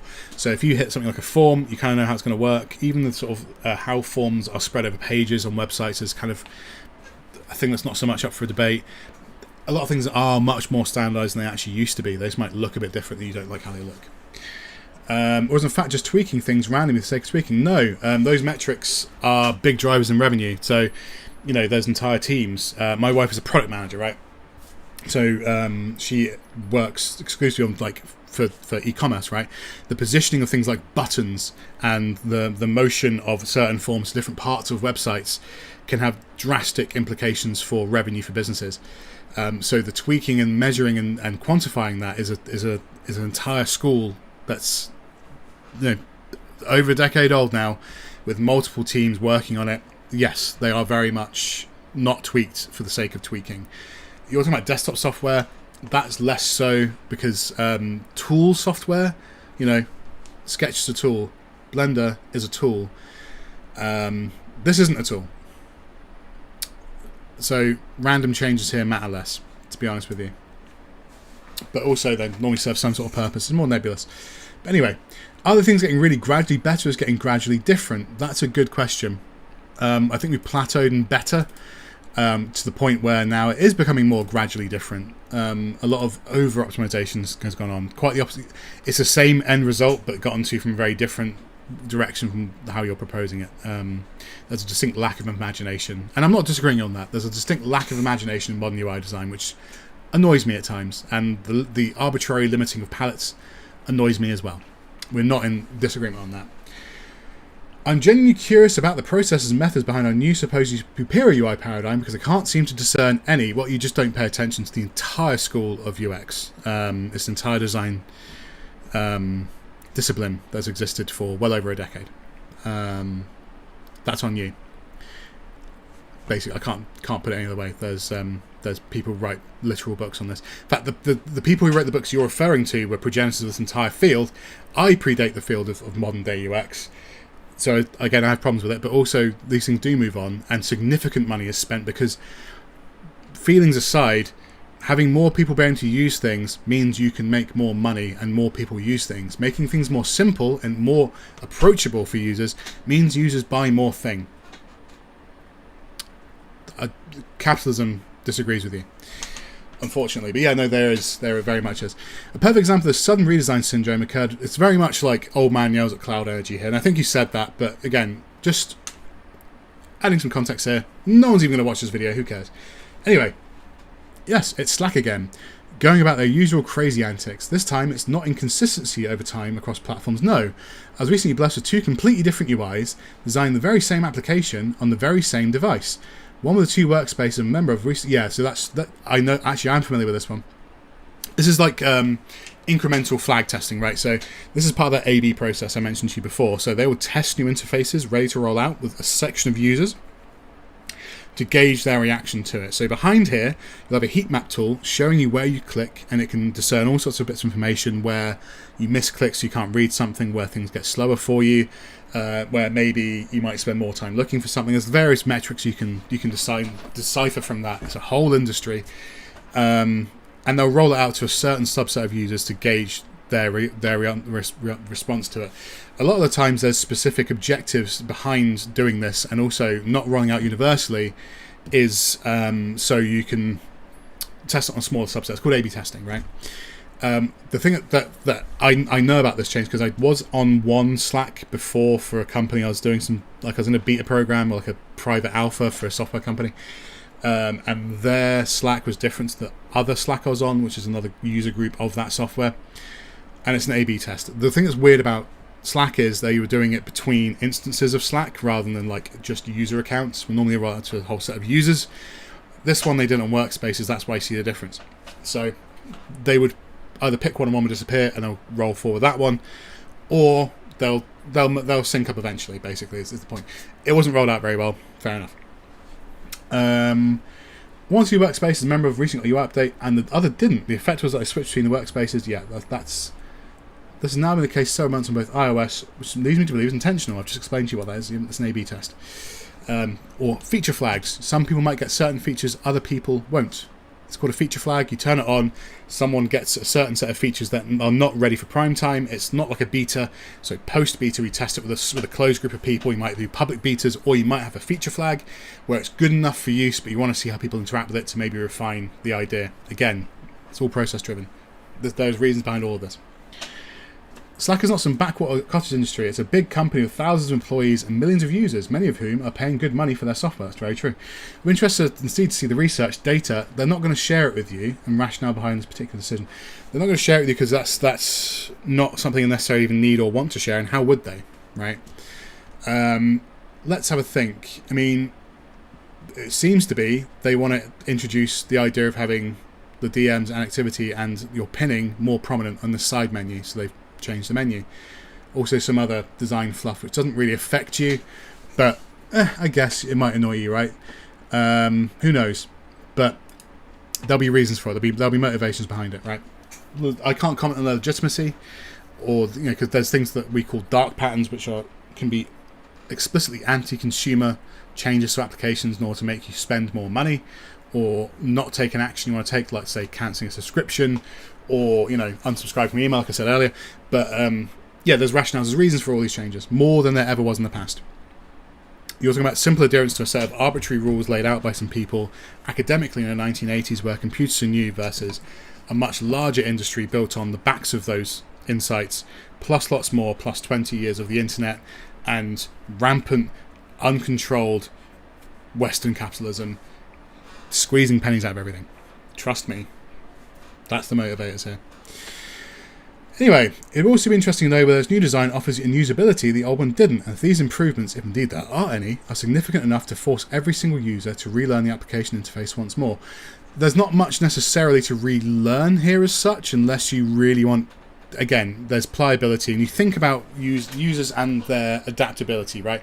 So, there's a really coarse, crappy example, but if you have a phone, right? Phones, they come in all different shapes and sizes. Broadly, the form factor of most phones now is a rectangle covered in glass on the front. However, there's certain sets of users who can't get on with those. Different levels. You have people who prefer the paradigms inside iOS because they're used to them, ones who prefer Android because they're used to them. My mother's partner, up until very recently, still used a Windows mobile phone because he liked it. In fact, actually, it was very popular with the older generation because they perceived it as simpler, right? Because of the way the interface was. I didn't use it enough to have a comment on whether it was better or not. I can't say. However, there's another subset of users that have things like phones with physical buttons because they can't get on board with having keyboards on their phones or larger screens or whatever. There's even ones further back where the buttons are larger. There's degrees of the... Again, not all consumers are the same. There are different degrees of, not disrespectfully, degrees of pliability, aptitude, and experience of certain interfaces, which varies their degree of opinionation, right? From minor annoyance to a complete deal breaker. And again, back to the XKCD, you have to weigh it up because every change breaks someone's workflow.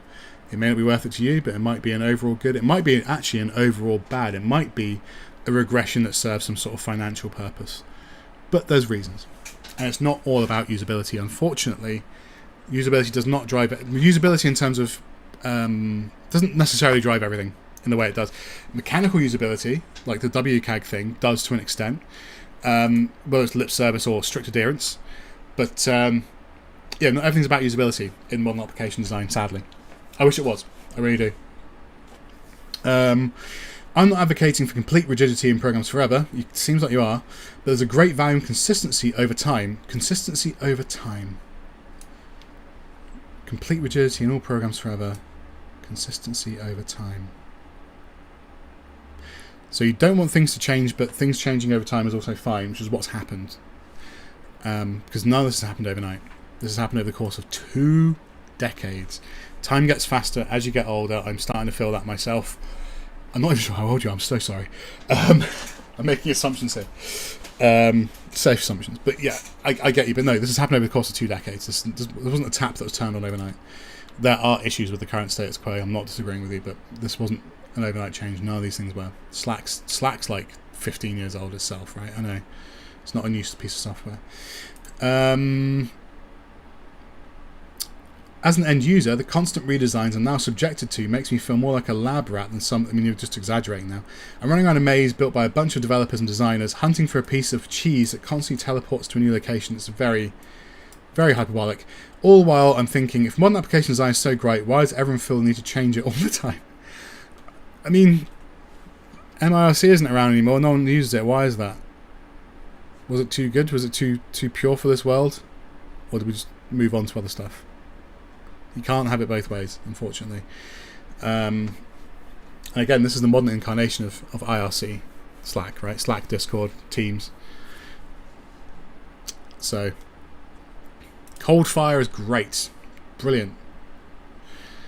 Yeah, the above examples and counterexamples are all about usability. They aren't actually. They're about UI and your preferences, but whatever. As the ease at which a computer environment lets a user accomplish a specific predefined task. That's you've laid out a straw man here, your own definition of what you think usability is based on something written from the 80s, which is not representative of modern computer usage. But carry on. Identifying basic UI components, pointing and clicking on them, and being able to quickly locate program features are all crucial and fundamental activities when using software. It depends on the software. Most, though not all, programs in the modern design approach seem to focus on one or a few major functions and hide everything else. I refer back to this guy. A lot of buttons in here. Let's go into a layout which has more stuff. Let's go into the geometry node layout. Oh, lots of buttons in here. Let's go into shading. Oh, there's a lot of stuff in the screen on here. You know what I'm saying? You know what I'm saying? You know what I'm saying? Application's different. This is the yeah. Very narrow view. I hope the author of this could see it somehow. And maybe not. I don't know. Who cares? But anyway. Yeah. So that's not true. That's true in desktop and mobile applications and some desktop applications for simpler stuff. But yeah, we've talked about this at length. I'm already repeating myself. I don't know where this idea originates, but a quote from web usability bigwig Jacob Nielsen comes to mind. I don't know who that is either. There is no such thing as a training class or a manual for a website. People have to be able to grasp the functioning of this website immediately after scanning the homepage for a few seconds. Well, let's go back, right? Let's go back in time. Let's go Space Jam. Let's go No! My boy! What have you done to my boy? Is it gone? Space Jam old website. Is it still up? Oh, thank God. Yeah, so in 1996, this is what websites look like. You've used Flash? That was wild. No usability there. That was shit would move around, animate, things written. I loved it. I thought it was cool as shit. That's how my career started, doing Flash websites. But yeah.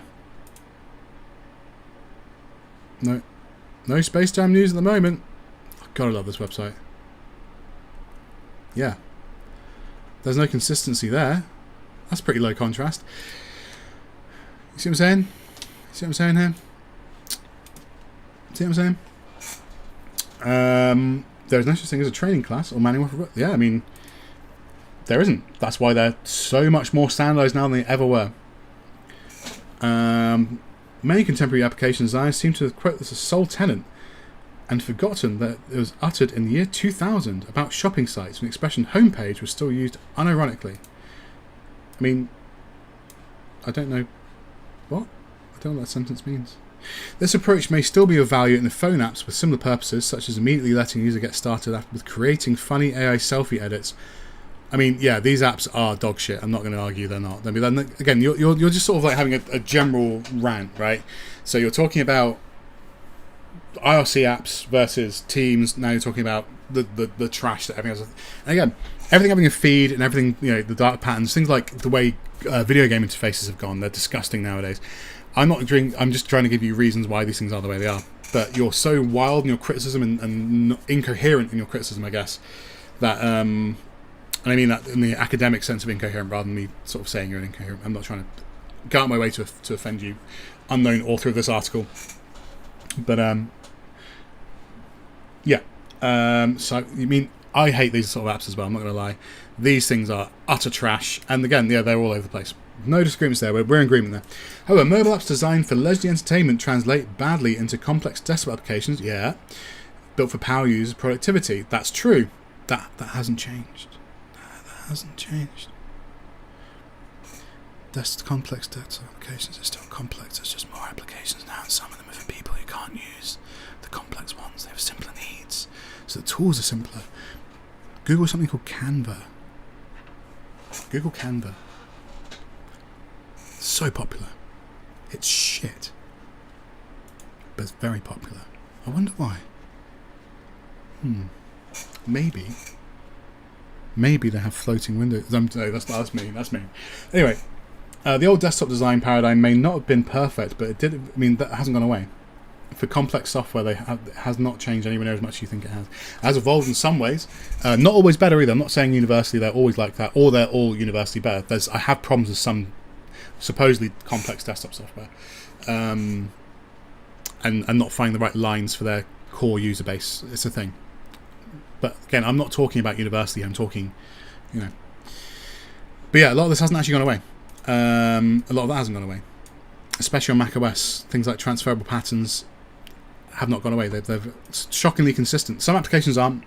There's utility applications that aren't as consistent, but a lot of sort of complex desktop Mac software still works the same way as it always has done. Barely changed. And that's sort of testament to some of the good rules laid down. Again, I'm not just disagreeing for the sake of disagreeing with you. There's a middle ground here, but, give me some context. I'm having fun. You having fun? 0 viewers? So translation mode ends after the first few clicks for completing basic tasks. After that, designers/developers, and hence users, no longer have a clearly defined set of rules to adhere and adapt to. That's not true, but we've gone over this a lot of times. Instead, we're treated to various new inventions that differ not only between platforms and applications, but also as constantly and suddenly change between versions of the same program. You might get a plurality of different ways to do things in applications. That's true, right? The general sense of what applications are is no longer uniform. The thing is, there's a lot more applications now, and there's more choices for end users to pick, and there's a complex version of almost any application. You can get IRC clients now, right? You can still, you can still go on Usenet. You can still use RSS if you want, and there's applications within those subsets that have varying degrees of complexity and conventional nature to older or newer conventions. It hasn't actually gone away. There's more applications now, and more in the targeted different markets. Some of them with lower base computers, high end task literacy for computers, you interacting with the computer to get the thing they want out of it, versus low literacy of the functionality of computers, understanding how to manipulate a machine to make it do certain tasks. That is abstracted away in a lot of lower end applications nowadays, which is the core of all of this. Is, I guess, the thrust of what we're saying here. There is a system by which things are designed which is coherent. Those rules and those motivations are not always benevolent, and there's more applications for more types of people with differing levels of skills, commitment, needs, and there's new conventions that people understand that are different to the old ones, and that's okay as well. It's fine. Instead, we're treated to various new inventions, I've read that bit. Non-stand. Oh, look, he's got Blender here. Nice. Consider Genome's human interface guidelines. The basic principles aren't all bad. Once a program goes more complex, they break down fast. The end result for both developers, designers, and users is conceptual poverty. That's a bit of a... Okay. By that I mean developers using only Genome, or GNOME. I say Genome because I hate the fact it's called... I think I pronounce it Genome as well. I like Linux. I like to start losing valuable concepts when thinking about UI and thus program design. Take Blender, for example. It's a good screenshot. Yes, it looks complex, but that's because modern graphics creation is a highly complex process. It is! Blender has a massive feature set and a plethora of parameters that can and must be tweaked to create the kind of stunning 3D scenes we've come to expect today. It does! I honestly can't see how a program like Blender could possibly be created using the GNOME's guidelines or indeed toolkit. Certain time-tested UI elements aren't even allowed in Genome anymore, such as menu bars and hierarchical pull-down menus. Progressive disclosure and the prevailing interpretation, you're getting meaty, I like this one, of navigation structures means completely replacing certain parts of the interface with others. Instead of letting the user decide what's relevant for them to see at any given moment, frequently used actions should be the closest at hand, but a program like Blender frequently used actions vary profoundly with what kind of project is being worked on and what stage the project is in. Very true. Don't disagree with anything you just said. You're entirely correct. I find it unlikely that a developer can make such judgment calls between that and users spending tens of thousands of hours in the program during the span of a career. Yes. Then again, focus on one situation, one type of experience is rather telling. Using software professionally isn't about having a chic boutique experience. It's not. It's about getting the job done as quickly and sufficiently as possible. Yes. Sometimes that means working with an irreducible complexity. Yes. We're on the same page with this one. This applies to a multitude of other professional software titles used in actually productive work, whether it's photo editing, CAD, software development, or corporate management. Less so the last one. There have been some efforts to modernise UI, for example Excel, but in contrast to Teams, the olden ways are still prevalent in Microsoft spread. It's because it's ubiquitous. It's the Office suite. I think Excel is a dog shit tool, but yeah, you can't change it because it's so ubiquitous and it fills so many gaps. It's a very gappy tool. You can do a lot with Excel. It finds its way in everywhere. It's, in a way, Excel's like the best piece of software ever created. From usability perspective and as an application, it's fucking awful. Anyway, for like a lot of the uses get used for, not universally. I don't actually have a problem with Excel. I don't like using it, but then I can code, so it annoys me. Yeah, I dare say it's impossible to replace its pull-down menus, floating settings windows, and other time-tested concepts because the program is too complex. No, I mean you can get. I mean, like if you look at Notion, which is slower, but so Notion trades in clarity for complexity. So this is that same sliding graph, right? Notion's very powerful. In fact, it does things that you can't. Well, not Excel, but compared to the trifecta of, not trifecta. The publisher's not like PowerPoint, Word, and Excel, right? You can do some things and create structured, interactive, rich, living documents and systems inside Notion. It's a really complex application to achieve incredibly complex things. But because it is so open-ended, they have opted, rightly and wrongly, and certain power users like myself who've moved away from Notion for a lot of the same reasons I think you probably would, because they add layers of additional navigation to help break down that complexity. And what you trade off for that trade and interface complexity is a more cumbersome experience making complex things, right? There's a point at which the simplicity of your interface starts to work against the complexity of the things you're trying to achieve in it, right? And that's where Notion kind of falls down in a way for certain applications. It's presented as a do-all application, and in a lot of ways it is, but you throw away a lot of efficiency, and a lot of niche scenarios aren't possible that would be had they chosen a more complex route. So there's lots of things on paper Notion can do that Excel can't. There's a shitload of stuff Excel can do that Notion can't by virtue of it being more complicated. It's the trade-off. And I'm not saying they're necessarily right or wrong, I'm just saying for my personal use case, Notion becomes something for me where I might need something more bespoke or more complex or a different set of tools to achieve a similar result. UI designers and UX is a fascinating topic, and that's why I do it for a living. Anyway, so no, you can't. You can get something close to. You can't get the full. Like, let's take Numbers, right, which is Apple's equivalent of Excel. It's designed better. It isn't as powerful. It's not. It has some things you'd like. You have multiple tables on a single page and pages of tables. You'd probably like it, I think. But yeah, there's trade-offs. It is slightly dumbed down. It's still quite powerful, but it's a sliding scale. It's not a binary. Because the program is too complex, too powerful to fit in, to an extent, kind of. That's what I'm saying. Kind of yes, kind of no.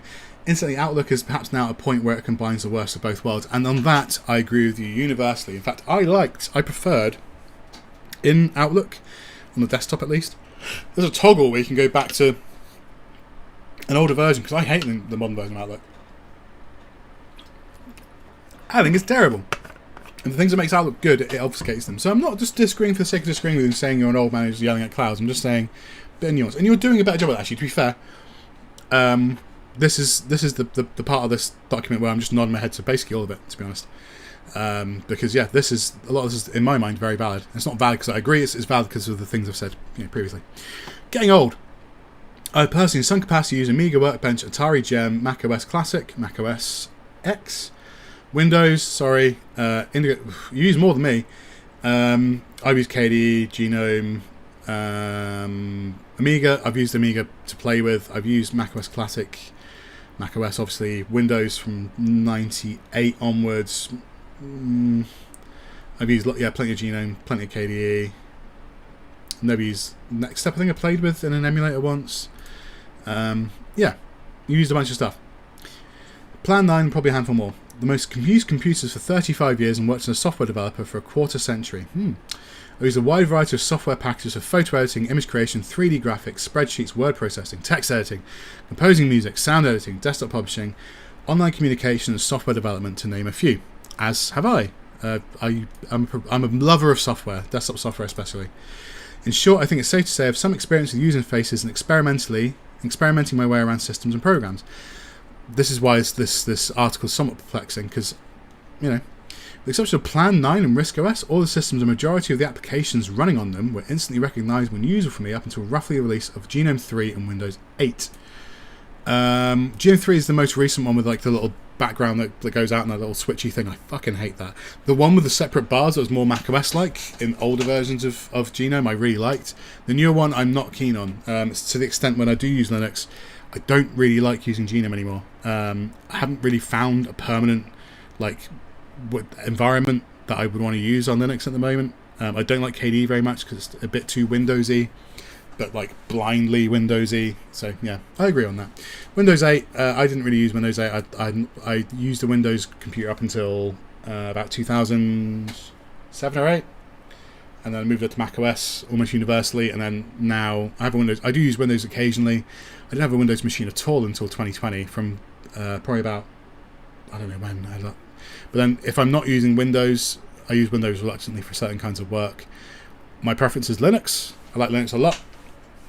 I love Linux, in fact. If Linux could have the same amount of software compatibility as Mac OS, I would be a Linux user today. Unfortunately, we don't live in that world yet. Hopefully one day. Today is the year of Linux on a desktop, after all. Of course, each had their own quirks and idiosyncrasies, as they do, but their mental model I had built when using one system was easily translatable to all other ones.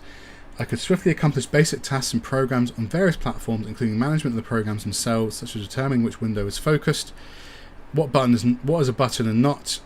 This is where I'm getting confused again, because fundamentally the things you're talking about here, if you've used these for this amount of time, you should be used to it. Again, this boils down to not this is worse, which is what you're trying to say. What you're actually saying is, I don't like it. Which is fine. Valid. There's loads of shit I don't like. You know? What was a button was not, how to find advanced features, how to learn keyboard shortcuts. Fundamental functions had fixed homes, save and open under file, for example. Yeah. And the way to access them was sufficiently similar. Get a Mac. I mean, you say you've used it. Mac OS is way more consistent than Windows. I think you've just got a be on your button about it, and fair enough. Fair enough. Fundamental functions had fixed homes. The way to access them was sufficiently similar. This is efficient. Learn one concept, apply it everywhere. Easy to use. Observe one system program. Operate on all of them. And thus satisfying. My skills are transferable. So I switch between Windows machine and Mac OS, and I use a terminal, and I use lots of software all the time. You can see in my thing we've got text that I've got a code editor, we've got a terminal, we've got a tool for tracking code changes, we've got a Git client, we've got 2-3 different design tools, we've got things, we've got all these different things. Understanding the actual verbs versus where buttons are, which I think is how a lot of people learn nowadays. I can't really speak for younger generations. I'm of a certain age as well. I think I'm a bit younger than you, but I'm not like I'm not old, but I'm not young, So yeah, I think it's more about learning the actions you want to partake rather than where buttons are. It's a weird mental shift. Instead of saying I have to operate this machine to make it do the things I need to do, here are the buttons to operate it. It is I have desire, where is path of least resistance for said desire, and there's a different set of priorities. I think people learn differently now. Children intuitively use things like iPads, where a lot of modern video games and some of their interfaces, I can't really find my way around them. Again, age comes for all of us. At one point. Today I struggle a lot of applications in very basic ways. It's very worrying if you're a software engineer. I'm not sure why you would actively struggle, but okay. In some incarnations of Outlook for iOS, I've never used it, so I can't comment. I couldn't figure out how to compose a new message without scrutinizing every single. Microsoft is such a terrible culprit from this, and I haven't used the iOS version of Outlook, so I can't express an opinion. Some of the basic tasks of creating a new ticket in Jira once had me. Jira is awful as well, to be fair. Taking a long, hard serve over the entire. Jira is terrible. Jira is an awful piece of software by an awful company. Before I figured out where the relevant button was, and that it was in fact a button. There. These are core functions in both applications, and someone with my background struggling to find them isn't exactly a testament to an overall improvement in usability. Being able to quickly discern window focus isn't a mere aesthetic preference. When I was running Windows 10 on a multi-screen setup, I often came back to my computer from lunch or a meeting and started typing. But no, actually, here we go. Here's a particular. I'm going to be an old man shouting at a cloud with you here, because there's one thing where I got a Windows machine in 2020, and I used Windows quite a lot for a while. So it was novel. I hadn't used it in a long time, so I was using it a lot. And I had certain things. It was a very powerful desktop workstation computer, and had a very powerful graphics card, so I could play computer games and all that kind of thing. And one thing I got used to. Have I still got another window open? Let's just drag this off into another window. One thing I got used to on Windows is a little thing that actually I don't like. So you're saying here, I can go back to my computer from lunch in a meeting and started typing, but no text appeared where I expected to.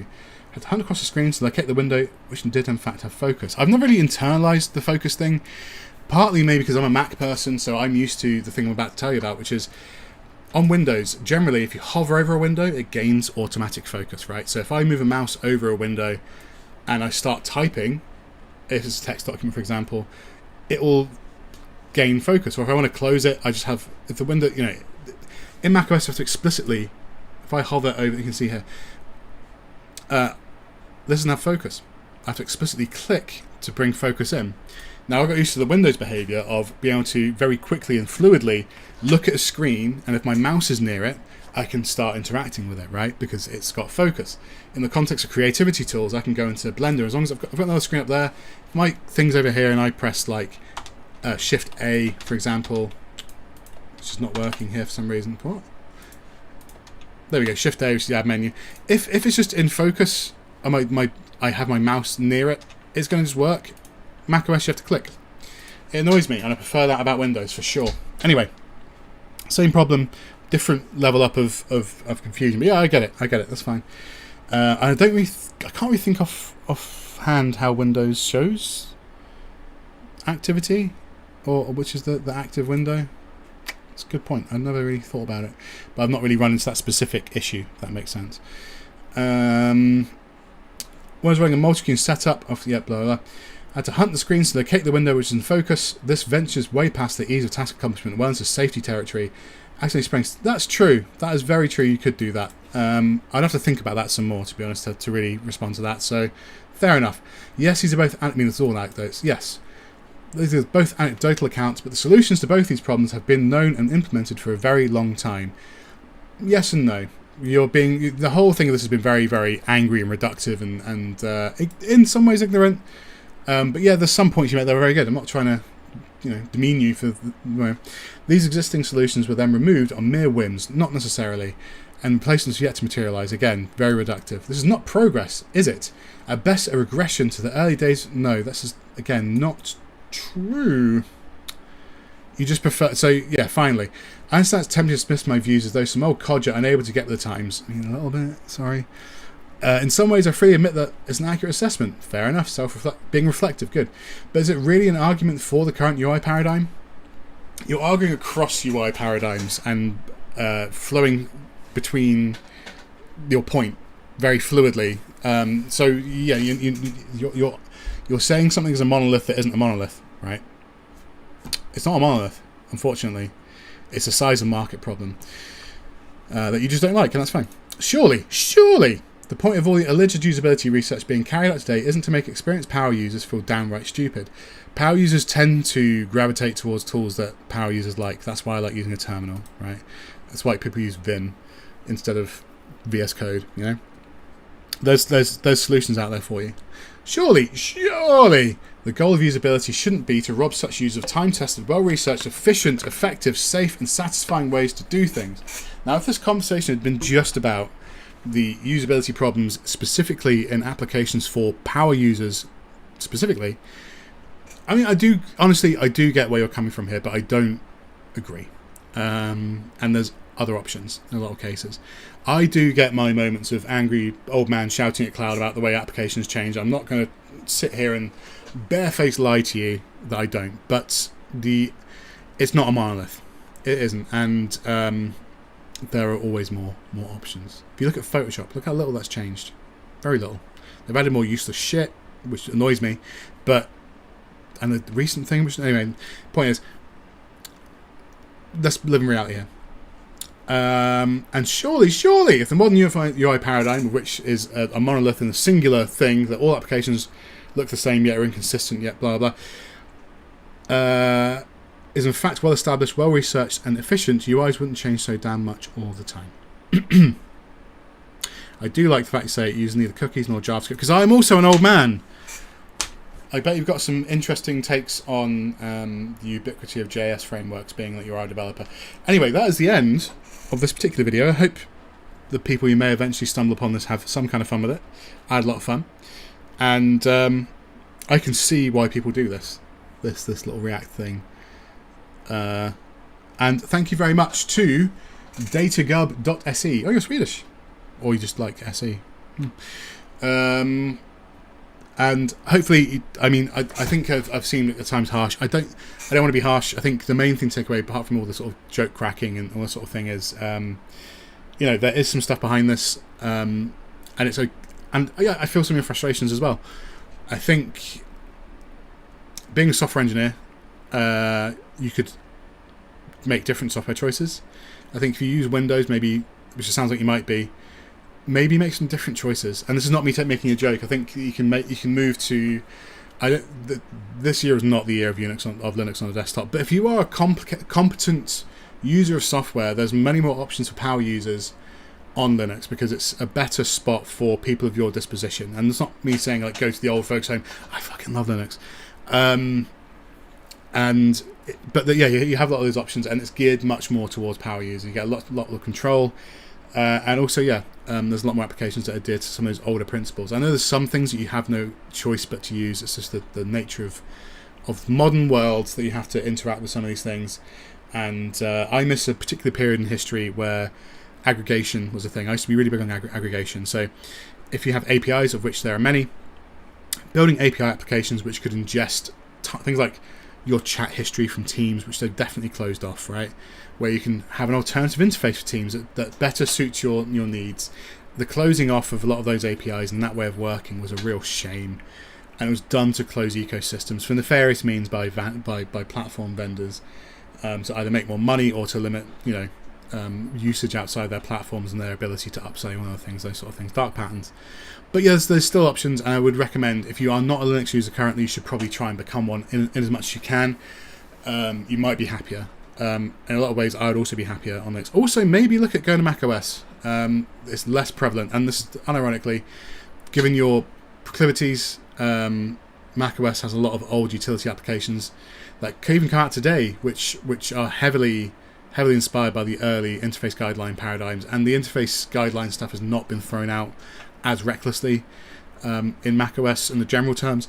There's generally a much greater emphasis on application consistency and your definition of usability.